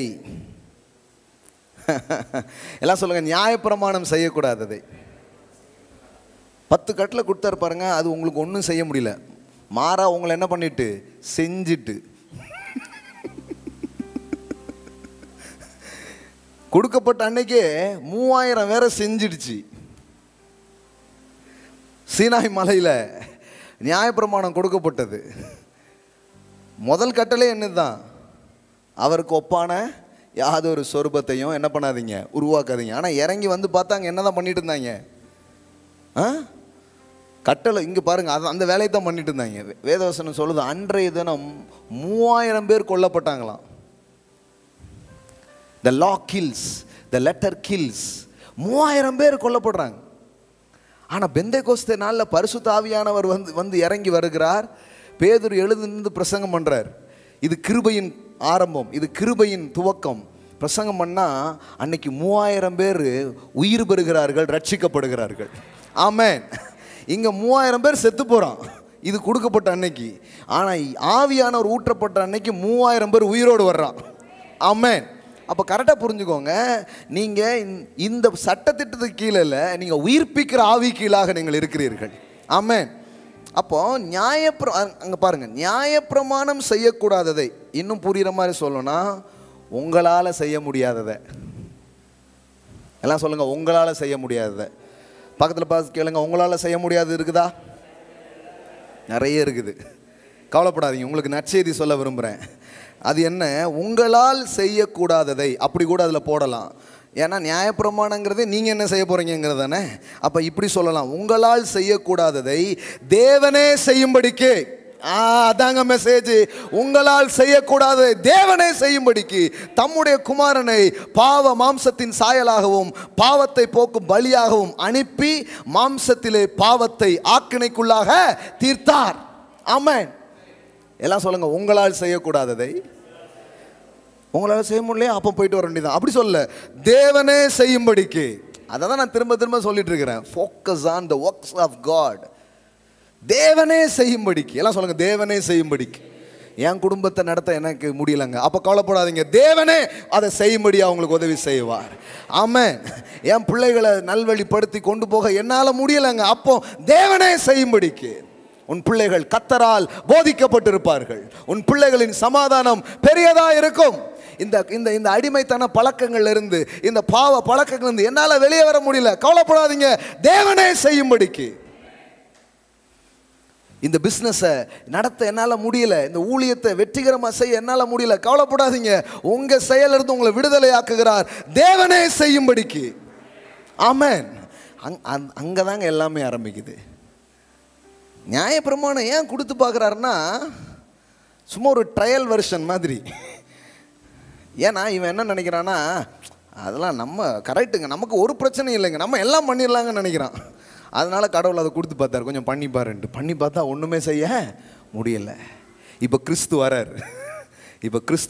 கிறிஸ்து வந்து என்ன பண்ணுறாரு, அவர் தேவனுடைய செயலை உங்களுக்காக செய்கிறார். தேவனே செய்யும்படிக்கு, நியாயப்பிரமாணம் செய்யக்கூடாததை அல்லது உங்களால் உங்களுக்கு செய்ய முடியாததை தேவனே செய்யும்படிக்கு தம்முடைய குமாரனை பாவ மாம்சத்தின் சாயலாகவும் பாவத்தை போக்கும் பலியாகவும் அனுப்பி மாம்சத்திலே பாவத்தை ஆக்கினைக்குள்ளாக தீர்த்தார். ஆமென். கடவுள் பாருங்க, உங்களை ஆக்கினைக்குள்ளாக தீர்க்கல, பாவத்தை ஆக்கினைக்குள்ளாக தீர்க்கிறார். இது எப்படி தெரியுமா? கேன்சர் நோய் வந்திருக்குது, அதுக்காக ஆளை கொல்ல முடியுமா? நோயை தான் கொல்லணும். பிரம்மாணம் என்ன பண்ணுச்சு? ஆளை கொண்டுச்சு. யாராவது தப்பு பண்ணாங்கன்னா பழைய ஏற்பாட்டில் என்ன பண்ணுவாங்க? கல்லெறிதல் தான். அப்படியே எரிஞ்சு கொண்டுருந்தாங்க. அங்கு ஆள் கொல்லப்பட்டார்கள், பாவம் கொல்லப்பட இல்லை. ஆனால் இங்கே பாவம் கொல்லப்படுகிறது, பாவி தப்புவிக்கப்படுகிறான். ஆமென். இப்போ நோய் இருக்குன்னு நோயாளியை கொன்றாத, நோயை கொல்லு. ஆமென். அதனால தான் விபச்சாரத்தில் பிடிக்கப்பட்ட ஒரு பெண்ணை இயேசுட்ட கொண்டு வராங்க. மோசேயின் பிரமாணம் சொல்லுகிறது இப்படிப்பட்ட பெண்ணை கல்லெறிஞ்சு கொல்லணும் அப்படின்ட்டு. அப்போ இயேசு கேட்குறாரு, கரெக்டு அப்படியா? அப்போனா உங்களில் பாவம் செய்யாதவன் யார் அப்படின்னு கேட்குறாரு. உங்களில் பாவம் செய்யாதவன் யார் அப்படின்னு என்ன அர்த்தம்? செய்யாதவங்க யாருமே கிடையாது, மாட்டாதவங்க தான் இருக்கிறீங்க. செய்யாதவங்க யாரும் இல்லை. எல்லார்கிட்டையும் ஏதோ ஒரு செயல், ஏதோ ஒரு குறைவு அங்கே இருந்துக்கிட்டே இருக்கு. அப்போ என்ன ஆகுது? பாவத்துக்காக அவனை ஆளை காலி பண்ணோம்னா அதில் எந்த நீதியுமே இல்லை, அதில் எந்த நீதியுமே இல்லை. ஏசு யாருக்கு சப்போர்ட்டிவானு பேசிட்டு இருக்கிறாரு? விபச்சாரத்தில் சந்தேகப்பட்ட பெண் இல்லை, கையும் மெய்யுமா பிடிக்கப்பட்ட ஒரு பெண்ணு. அந்த பெண் சார்பா நின்று பேசுறாருங்க. நான் சொல்லட்டுமா? கடவுள் பாவிக்கு எதிரின்னு யாரோ உங்களுக்கு சொல்லிட்டாங்க.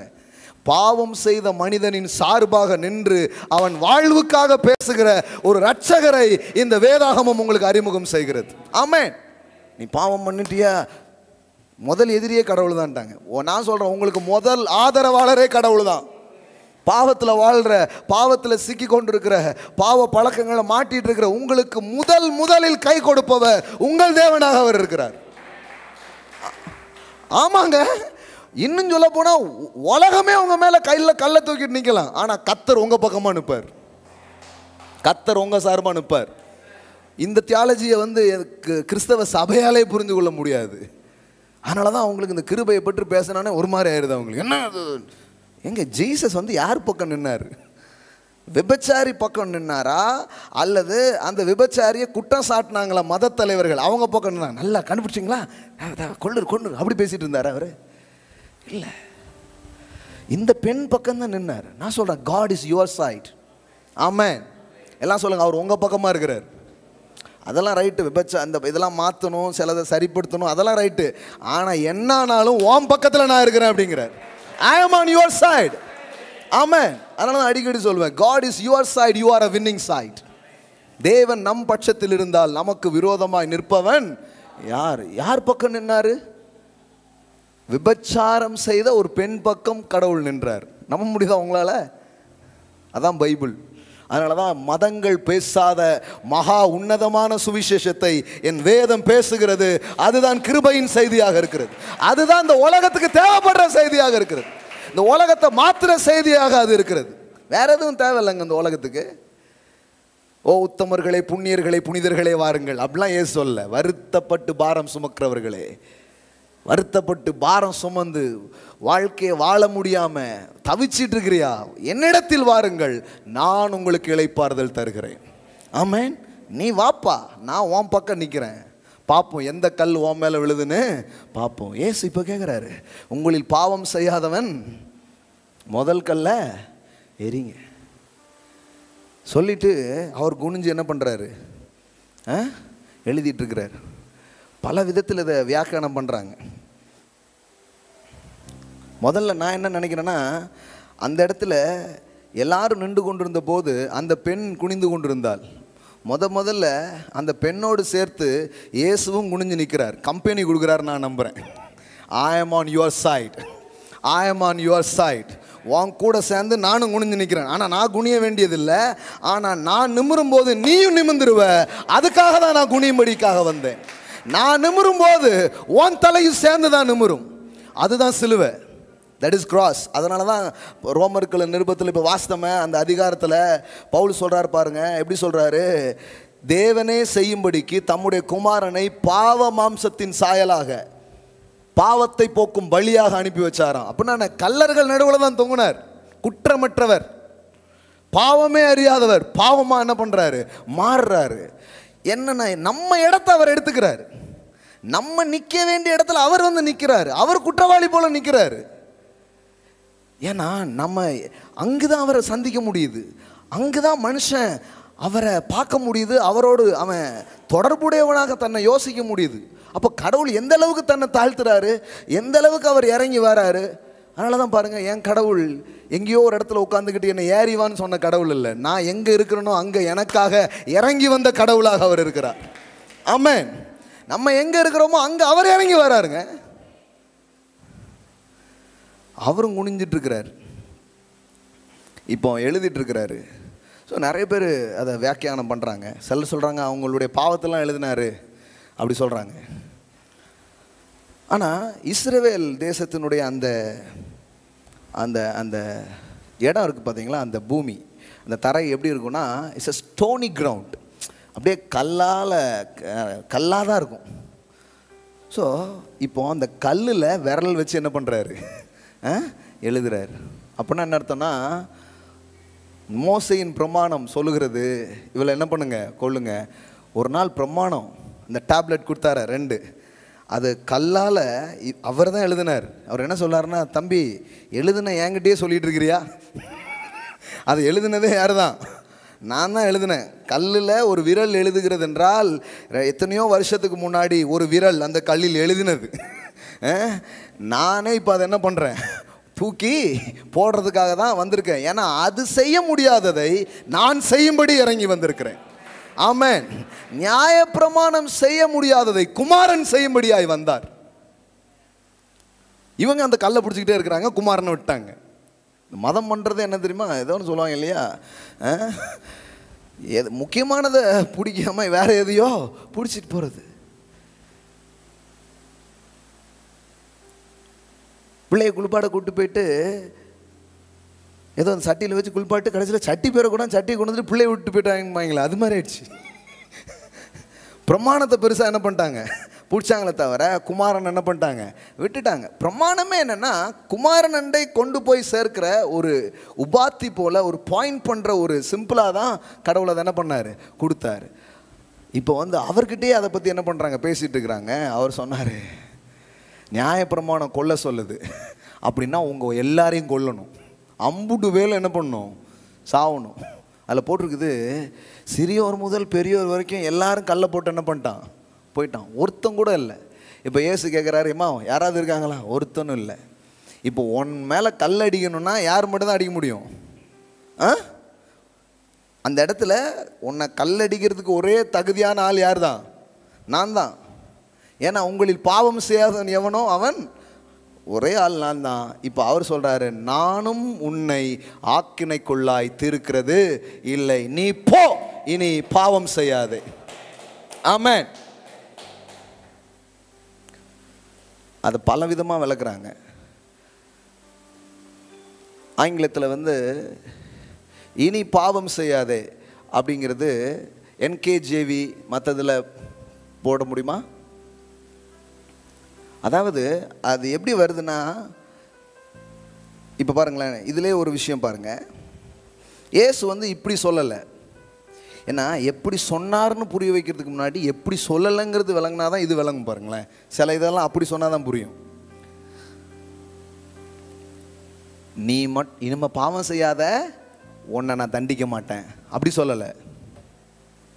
இனி நீ பாவம் செய்யாமல் இரு, இனிமே நீ ரொம்ப கரெக்டாயிரி, உன்னை நான் என்ன பண்ண மாட்டேன், தண்டிக்கவே மாட்டேன். பாவம் செய்யாத உனக்கு இனிமே தண்டனை இல்லை அப்படி சொல்லலை இயேசு. அப்படி சொல்லவே இல்லை. அப்படி சொன்னது தான் எது? நியாய பிரமாணம். நீ செய்யாத உன்னை தண்டிக்க மாட்டேன், செஞ்சனா போட்டு தள்ளிடுவேன். இதுதான் நியாயப்பிரமாணம். ஆனால் இங்கே என்ன சொல்கிறாரு? And Jesus said to her, neither do I condemn you, go and sin no more. எல்லாம் சொல்லுங்க, sin no more.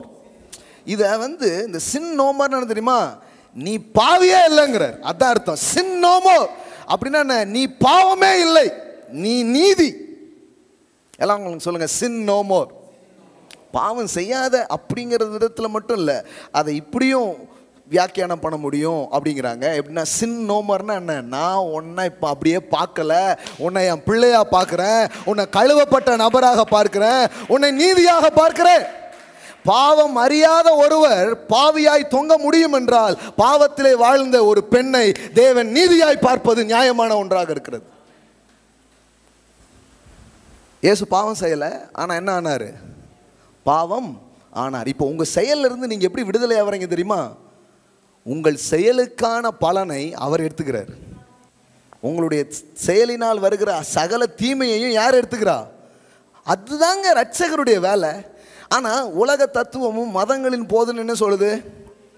நீ என்ன பண்ணியோ அதான் போ, அதான் உன் தலை எழுத்து, நீ பண்ணதெல்லாம் உனக்கு வந்து சேர போகுது, போ போ போ அப்படி.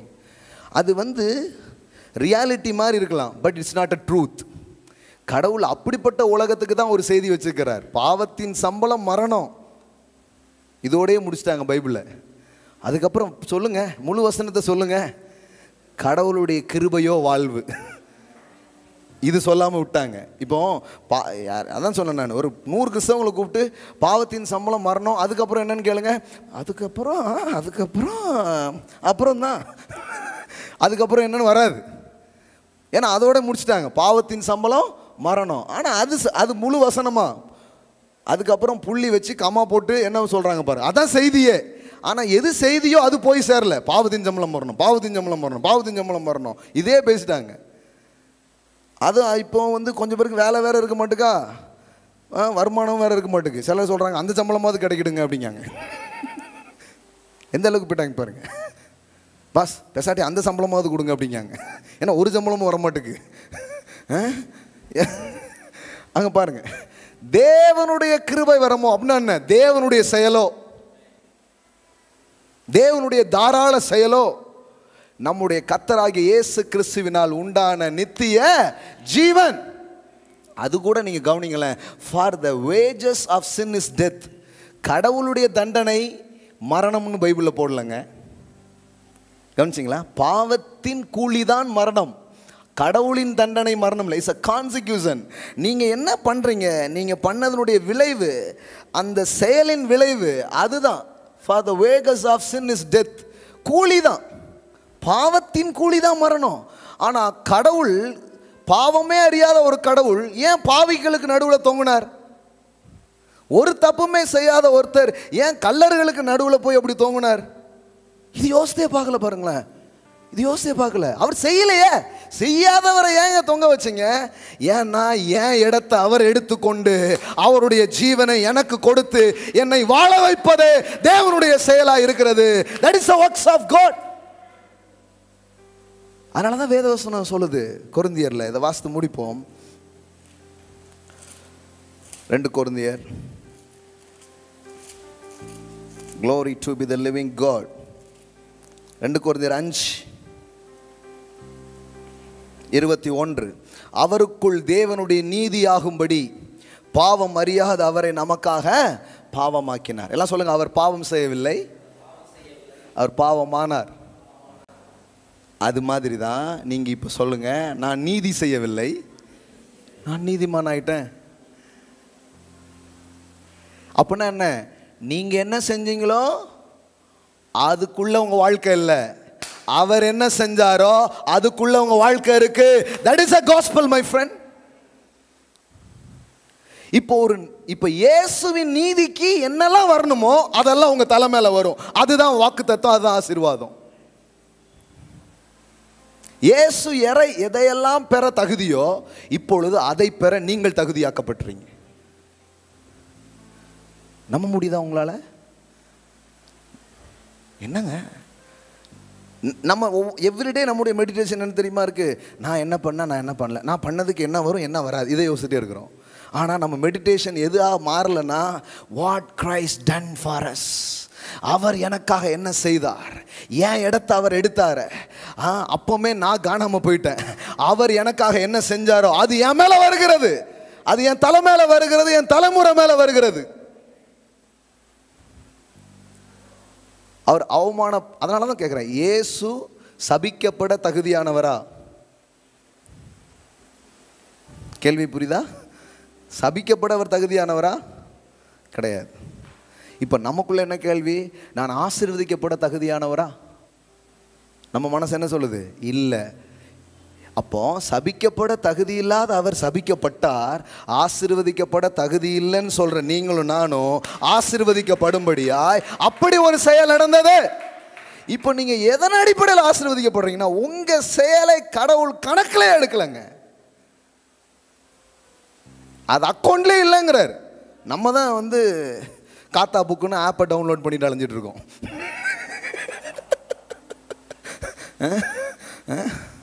காத்தா ஆப்பா, கணக்கை எழுதி வையுங்கள். ஆனால் 2 கொரிந்தியர் 5 வாசிக்கிறோம், தேவன் இவ்வுலகத்தாருடைய பாவங்களை எண்ணாமல். நீங்கள் வாசித்தீங்களா? இப்போ வாசித்தமே அதே அதிகாரத்தின் முந்தின வசனம் பாருங்க, 19வது வசனம் பாருங்க. அது என்னவெனில், தேவன் உலகத்தாருடைய பாவங்களை எண்ணாமல். எல்லாம் சொல்லுங்க, பாவத்தை எண்ணாமல். ஆனால் நான் எத்தனையோ வருஷ கிறிஸ்தவ வாழ்க்கையில் இதை கேட்டதே கிடையாது. நான் என்ன கிடந்து தெரியுமா, கடவுள் எண்ணிக்கிட்டே இருக்கிறார், எழுதிக்கிட்டே இருக்கிறார். இதான் எனக்கு சொன்னாங்க. மகனை எழுதிக்கிட்டே இருக்காரு. நினச்சேன் கடவுளுக்கே எக்ஸ்ட்ரா பேப்பர்லாம் தேவைப்படும் போல, நம்ம பண்ணுறது அம்புட்டு இருக்குது அப்படின்ட்டு. ஆனால் இந்த வசனத்தை நான் பார்த்தபோது தான் தெரிஞ்சது, என் தேவன் என் பாவத்தை கணக்கில் எண்ணலை. அப்போ என்னாச்சு? அதெல்லாம் இயேசு அக்கௌண்ட்டுக்கு போயிடுச்சு. சில நேரம் வேற யாரோ டீ குடிச்சதெல்லாம் நம்ம கணக்கில் எழுதி வச்சுருப்பாங்க, பார்த்துருக்காங்களா? நான் எப்பமா வந்தேன், அவர் உங்கள் கூட ஆள் இல்லையான்னு நம்ம கணக்கிலலாம் எழுதி வச்சுருப்பாங்க. அது அநியாய கணக்கு. ஆனால் இது தேவனுடைய நியாய கணக்கு. ஆமென். அது தேவன் நம்ம மேல வச்ச அன்புங்க. நீ சுமக்க தேவையில்லை, அவர் உனக்காக சுமக்கும்படி அவரை நான் உனக்காக அனுப்புறேன். உனக்காக ஒரு பரிகாரியை நான் அனுப்புகிறேன். உன்னால பண்ண முடியாது, ஆனா உன் கணக்கு, உன் அக்கௌண்ட், உன் மேல வர வேண்டிய பாவம், சாபம், தரித்திரம், நோய் எல்லா கணக்கையும் இவர் மேல வச்சு சிலுவையிலே அதை முடிக்கிறேன். உன்னை விடுதலை ஆக்குறேன், உன்னை மன்னிக்கிறேன், உன்னை வாழ வைக்கிறேன் என்பதுதான் செய்தியாக இருக்கிறது. ஆமென். அப்போ பாருங்க, இதுதான் மெடிடேஷனாக இருக்கணும். காலைல எழுந்தோடனே நான் என்ன செஞ்சேன், நான் என்ன செய்யலை, அது இல்லை. எனக்காய் அவர் செய்த சகல உபகாரணங்களை நீ மறவாதே. ஆமென். எழுந்து நிற்போம். இதுக்கு முடிவே கிடையாது. 100 செவ்வாய்க்கிழமை வந்தாலும் பேசலாம். ஆமென். அவர் செய்த சகல உபகாரணங்களை நீ மறவாதே. We love you Jesus. நீங்கள் தகுதி இல்லைன்னு உங்கள் காதில் ஒரு பொய் சொல்லிகிட்டே இருந்தால் நீங்கள் சொல்லுங்கள், எஸ் ரைட். ஆனால் இயேசு தகுதியா? மரிப்பதற்கு அவர் தகுதியானவரா? சபிக்கப்பட அவர் தகுதியானவரா? அவமானப்பட அவர் தகுதியானவரா? அவர் ஆசீர்வதிக்கப்பட்டவர். ஆனால் எனக்காக சபிக்கப்பட்டவராக தொங்கினார். என் இடத்தை அவர் எடுத்ததுனால 100% அவருடைய நீதி என்னுடைய நீதியாக இருக்கிறது. அவருடைய பரிசுத்தம் என்னுடைய பரிசுத்தமாக இருக்கிறது. ஹல்லேலூயா. பழைய ஏற்பாட்டிலேயே இது ஒரு நிழலாட்டமாய் செய்தார்கள். ஒரு ஆசாரியன் முன்னாக ஒரு ஆட்டை பிடிச்சிட்டு வருவாங்க. அந்த ஆட்டை பிடிச்சிட்டு இந்த யார் நிவாரணத்துக்காக வந்திருக்காங்களோ அவன் அந்த ஆட்டு தலை மேலே கையை வைப்பான். கையை வச்ச உடனே இவனுடைய பாவம்லாம் யார் மேலே போயிடுது? அந்த ஆட்டு மேலே போயிடுது. அப்போ இவனுக்காக யார் சாவுறா? அந்த ஆடு சாகுது. ஆடு சாகுது. இதுதான் நடந்துச்சு. இப்போ இவன் போகும்போது எப்படி போவான்? ஃப்ரீ அப்படி போவான். அந்த ஆட்டை ரெண்டு வகையாக பண்ணுவாங்க. ஒன்று, அவன் கண்ணு முன்னாடியே வெட்டி சாம்பலாக்கிடுவாங்க, சுட்டு எரிச்சிருவாங்க. அப்போ நான் என்ன பார்க்குறான்? எல்லாமே எரிஞ்சிடுச்சு. இன்னொரு ஆட்டை திரும்பியே வர முடியாத ஒரு போக்காடுன்னு ஒன்று வச்சுருப்பாங்க. லேவியராகும் போதெல்லாம் வாசித்தீங்கன்னா அது இருக்கும். போக்காடு அப்படின்னா என்ன? திரும்பியே வர முடியாத ஒரு இடத்துல கொண்டு போய் விட்டுருவாங்களாம். அது திரும்ப வரவே வராது. அந்த மாதிரி ஒரு பிளேஸில் கொண்டு போய் விட்டுருவாங்களாம். அப்போ இதெல்லாம் நிழலாட்டமாக கடவுள் செஞ்சு காட்டுறார். என் குமாரன் வரப்போகிறார், அவர் வந்து உனக்காக மரிக்க போகிறார். அப்போ ஒன்னா அவர் வந்து அவர் பலியாகும் போது உனக்கு என்ன ஞாபகம் வரணும்? எல்லாம் முடிஞ்சிடுச்சு, எல்லாம் திரும்பி வரவே வராது. உன் பாவங்கள் உனக்கு மன்னிக்கப்பட்டிருக்கிறது. இந்த ஒர்க்ஸ் ஆஃப் காட்லே பாருங்க, அவர் செய்த சகல உபகாரணங்களை மறவாதேன்னு சொல்லிட்டு முதல் வார்த்தை தாவீது சொல்லுகிறான். என்ன வார்த்தை தெரியுமா? அவர் என் அக்கிரமங்களை எல்லாம் மன்னித்து. What is the works of God? The first point, முதல் விஷயமே என்ன? அவர் என் அக்கிரமங்களை எல்லாம் மன்னித்து. எல்லாம் சொல்லுங்க, என் அக்கிரமங்களை எல்லாம் மன்னித்து. ஆமென். 1 2 இல்ல, எல்லாத்தையும் மன்னிக்கிறார். Your sins are forgiven. Is totally forgiven. உங்க பாவத்தின் நிமித்தம் வருகிற விளைவை நீங்கள் அனுபவிக்க வேண்டியதில்லை. அதைத்தான் உங்கள் சார்பாக உங்கள் இரட்சகர், உங்கள் பரிகாரி சிலுவையில் அனுபவித்தார். நீங்கள் விடுதலையாக்கப்பட்டிருக்கிறீர்கள். அதனாலதான் இயேசு அறிமுகப்படுத்தும் போதே யோவான் ஸ்நானகன் சொல்லுகிறார், இதோ உலகத்தின் பாவத்தை சுமந்து தீர்க்கும் தேவ ஆட்டுக்குட்டி. ஒரு மனுஷனுடைய பாவத்தை அல்ல, உலகத்தின் பாவத்தையே சுமந்து தீர்க்கிற தேவ ஆட்டுக்குட்டி. ஹல்லேலூயா. என் பாவங்கள் சுமந்து தீர்க்கப்பட்டிருக்கிறது. I am forgiven. I am forgiven. I tell you, you are forgiven. Your sins are forgiven. கடவுள் உங்களை பாவியா பார்க்கல, உங்களை பிள்ளையா பார்க்கிறார். உங்களை குற்றவாளியா பார்க்கல, சாவுக்குரியவர்களா உங்களை பார்க்கல, வாழ தகுதியானவராய் பார்க்கிறார். ஏன்னா வாழ்வுக்குரியவர் சாவுக்குரியவர் ஆனார், சாவுக்குரிய நீங்கள் வாழ்வுக்குரியவர்களாய் மாறும்படியாக.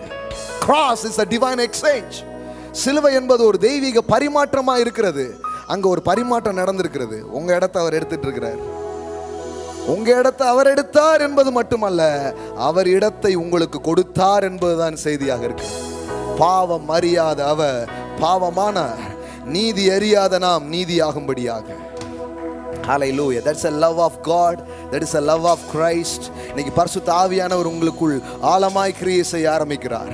Hallelujah. Rashadalamo kora shatalara risheklama koro மாசன்டிலே க்ரோஷதரபோ. இப்போமே ஹalleluya, கொஞ்ச நேரம் அவருடைய அன்பை எண்ணி பாருங்க, அவருடைய கிருபையை எண்ணி பாருங்க, அவரை நோக்கி பாருங்க. ஹalleluya. ஹோலி ஸ்பிரிட் உங்க இருதயத்தில் வேலை செய்கிற ஒரு நேரம் இது. ஹalleluya. சபிக்கப்பட்ட உணர்வு, குற்ற உணர்வு, சாப உணர்வு, பாவ உணர்வு, எல்லா உணர்விலிருந்து உங்களை குணமாக்கும் ஒரு நேரமா இது இருக்கிறது. ரகலபோ ஷடலபோ கரபோ ஷகதரபோ ரேட்டேலமா ஷேகேரமா ஷேக்லே மந்தரபலரரரரர. ஹalleluya. தூய ஆவியானுடைய செயல். ஹalleluya. The works of God. நியாயப்பிரமாணம் செய்ய முடியாததை, நீங்கள் செய்ய முடியாததை தேவனே செய்யும்படிக்கு. ஓ ஷகரமனரா. அவர் செய்த சகல உபகாரணங்களை மறவாதே. உன் அக்கிரமங்களை எல்லாம் மன்னித்திருக்கிறார். உன் நோய்களை எல்லாம் குணமாக்கி, உன் பிராணனை அழிவுக்கு நீங்களாக்கி மீட்டுக்கொண்டு, உன்னை கிருபையினாலும் இரக்கங்களாலும் முடிசூட்டுகிறார். கழுகுக்கு சமானமாய் உன் வயது வாழ வயது போல் திரும்ப பண்ணுகிறார். That is the works of God. Reishakarabona katalabora rishadalakarabo shagadarabalaba. நீங்கள் சுகத்துக்கு பாத்திரவான். இன்னைக்கு நான் சொல்றேன், நீங்கள் சுகத்துக்கு பாத்திரவான்கள். நீங்க தெய்வீக சுகத்தை நீங்கள் பெற்றுக்கொள்ள முடியும். ஏனென்றால் அவருடைய சரீரத்தில் உங்கள் பாவங்களை சுமந்திருக்கிறார். அவருடைய தழும்புகளால் நீங்கள் குணமாக்கப்படுகிறீர்கள். இயேசுவின் தழும்புகள் உங்களை குணமாக்குகிறதா இருக்கிறது. இப்போதே எல்லா குற்ற உணர்வுல இருந்தும், தாழ்வு மனப்பான்மையில் இருந்தும், கசப்புகள் வெறுப்புகள் இருந்தும் வெளியே வருவார்களாக. பரிசுத்த ஆவியானுடைய விடுவிக்கும் ஊழியத்தை நான் பேசுகிறேன். இந்த இடத்துல நான் பேசுறேன், ஒரு டெலிவரன்ஸ், ஒரு விடுதலை இப்பொழுதே உண்டாவதாக. ஓரா ஷாக்கேனா மாட்டா டா டா டா டா ரேஷேகேரா போஷான்டேலே போரோ. ஹalleluya, ஹalleluya, ஹalleluya, ஹalleluya, ஹalleluya, ஹalleluya. எல்லா தீமையை நன்மையாய் மாற்றுகிறார். எல்லா தீமையை நன்மையாய் மாற்றுகிறார். உங்க செயலின் தீமைகள், மற்றவரின் செயலின் தீமைகள், சத்துரு உங்க வாழ்க்கையில கொண்டு வந்த தீமைகள் எல்லாவற்றையும் என் தேவன் கல்வாரி ரத்தம் அப்படியே அதை மாறாவை ஓ மதுரமாய் மாற்றுகிற ஓ வெட்டப்பட்ட ஒரு மரம். அந்த சிலுவை ஒரு மரத்தின் கொப்பு வெட்டப்பட்டு வீசின போது அந்த கசந்த தண்ணீர் இனிப்பானது. இன்றைக்கு சிலுவையை கலக்க சிலுவையில செய்து முடித்த செயலை என்ன என்ன என்ன உங்க வாழ்க்கையில ஒரு டிரான்ஸ்ஃபர்மேஷன் நடக்குது, உங்க வாழ்க்கையில ஒரு திருப்பம் நடக்குது. அது என்ன? கசப்புகள் இனிப்புகளாய் மாறுகிறது. எல்லா கசப்புகள் இனிப்புகளாய் மாறுகிறது. எல்லா தோல்விகள் வெற்றிகளாய் மாறுகிறது. எல்லா சாபக்கேடுகள் ஆசீர்வாதமாய் மாறுகிறது. அல்லேலூயா. உங்களுக்காய் வெட்டப்பட்ட ஒரு மரம், கிழிக்கப்பட்ட ஒரு மரம். ஓ உழுகிறவனின் ஓ உழுத நிலம் போல அவருடைய சரீரம் ஆனது என்று எழுதப்பட்டிருக்கிறது. அவ்வளவாய் பிக்கப்பட்டார், கிழிக்கப்பட்டார், நொறுக்கப்பட்டார். புகழப்பட வேண்டியவர் இகழப்பட்டார், அவமானத்தில் தொங்கினார். உங்களை மகிமைக்குள் கொண்டு வரும்படியா. ஓ ஷகேலாபாரா ஷாண்டாலாரா. ஓ அவருடைய அன்பின் செயல்களை நினைவு கூறுங்கள். அவருடைய அன்பின் செயல்களை தியானியுங்கள். அவருடைய அன்பின் செயல்களை என்ன என்ன என்ன உங்க சுய செயலிலிருந்து நீங்க விடுதலையாக்கப்படுவீர்கள். குற்ற உணர்விலிருந்து விடுதலையாக்கப்படுவீர்கள். கடந்த கால வேதனையிலிருந்து விடுதலையாக்கப்படுகிறீர்கள். கடந்த கால தோல்வி நஷ்டத்திலிருந்து விடுதலையாக்கப்படுகிறீர்கள். ஓ ராமா சாந்தேரே நா நா நா நா நா நா நா ஷேக்லா மண்டலாரா. I speak Lord. இந்த இடத்துல இருக்கிற ஒவ்வொரு பிள்ளைகளும் அல்லேலூயா வாயை திறந்து உங்க தகப்பனிடத்துல நீங்க பேசலாம். அப்பா என்று நீங்கள் சொல்லலாம். வானத்துக்கும் பூமிக்கும் ஆண்டவராய் இருக்கிறவர் தனது மகனை உங்களுக்காக கொடுத்தார். உங்கள் வாழ்வை அவர் விரும்புகிறார். உங்கள் ஜீவனை அவர் விரும்புகிறார். ரேஷாகாரா நந்தரே ஷேகாரா பலா பரா பலா பரா பலரா. ஓ ரஷாண்டேல மாகுரா பாஷாடல பதர பல பதர பலபோ.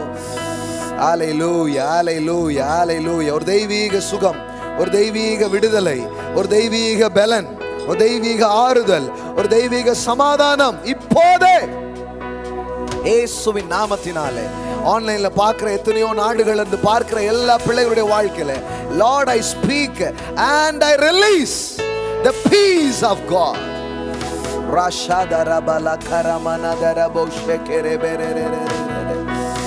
ஹல்லேலூயா ஹல்லேலூயா. அவர் செய்த சகல உபகாரணங்களை மறவாதே மறவாதே மறவாதே. ஹல்லேலூயா. ஆவியானவரே நினைப்பூட்டுங்க, நினைப்பூட்டிக்கிட்டே இருங்க. அவங்களுக்காக நீங்க என்ன செஞ்சீங்க? இயேசு எதை செய்தாரோ அவர் என்னிடத்திலிருந்து உங்களுக்கு அறிவிப்பார், என்னையே உங்களுக்கு அறிவிப்பார் என்று சொன்னாரு. ஹல்லேலூயா. ஒவ்வொரு நாளும் தூய ஆவியானவருடைய நினைப்பூட்டு அவங்க சிந்தை ஹல்லேலூயா இந்த நினைவுகளால் நிரம்பட்டும் சுவாமி. கசப்புகளும் மனித செயல்களும் மனித விரோதங்களும் மனித குரோதங்களும் அனைத்தும் நீங்கி போகட்டும். நீங்கள் எனக்கு தீமை செய்ய நினைத்தீர்கள், தேவனோ அதை நன்மையாய் மாற்றினார். முந்தின நிலைமையை பார்க்கிலும் பிந்தின நிலைமையை சிறப்பாக்கும் தேவனுடைய செயல். எண்ணப்படாத அந்த மரியாளுக்கு நீர் சொன்னீர், ஓ மகிம் வல்லமையானவர் மகிமையானதை எனக்கு செய்தார். எங்க வாழ்க்கை துதி உள்ளதாய் ஆராதனை உள்ளதாய் நீங்க மாத்துறீங்க சுவாமி. நாங்க இப்படிதான் நினைவு கூறுவோம். ஹல்லேலூயா ஹல்லேலூயா. Thank you Holy Spirit. Thank you Holy Spirit. அவங்களுடைய ஒர்க்ஸ்ல இருந்து ஒரு விடுதலை உண்டாகட்டும் சுவாமி. உங்க ஒர்க்ஸ்ல ரெஸ்ட் பண்ணவங்களுக்கு உதவி செய்யுங்க. தேவனின் செயலிலே அவர்கள் இளைப்பாற உதவி செய்யுங்க. உங்களுடைய ஓய்வுக்குள்ளாய் உங்களுடைய ஜனங்கள் பிரவேசிப்பார்களாக. ஓ ராமா ஷடலா ஹதினாமா குரானா ஷடலா பரகதரபோ ஊரபா ஷேக்லா பரா ஷாண்டாலா ரரரரரரரரர. புத்தி கெட்டாத இந்த அன்பை, ஓ விளங்கி கொள்ள முடியாத இந்த காரியங்களை ஒவ்வொரு இருதயமும் மனமும் உணர்ந்து கொள்ளும்படி செய்வீராக. நன்றி பசுத்த ஆவியானவரே.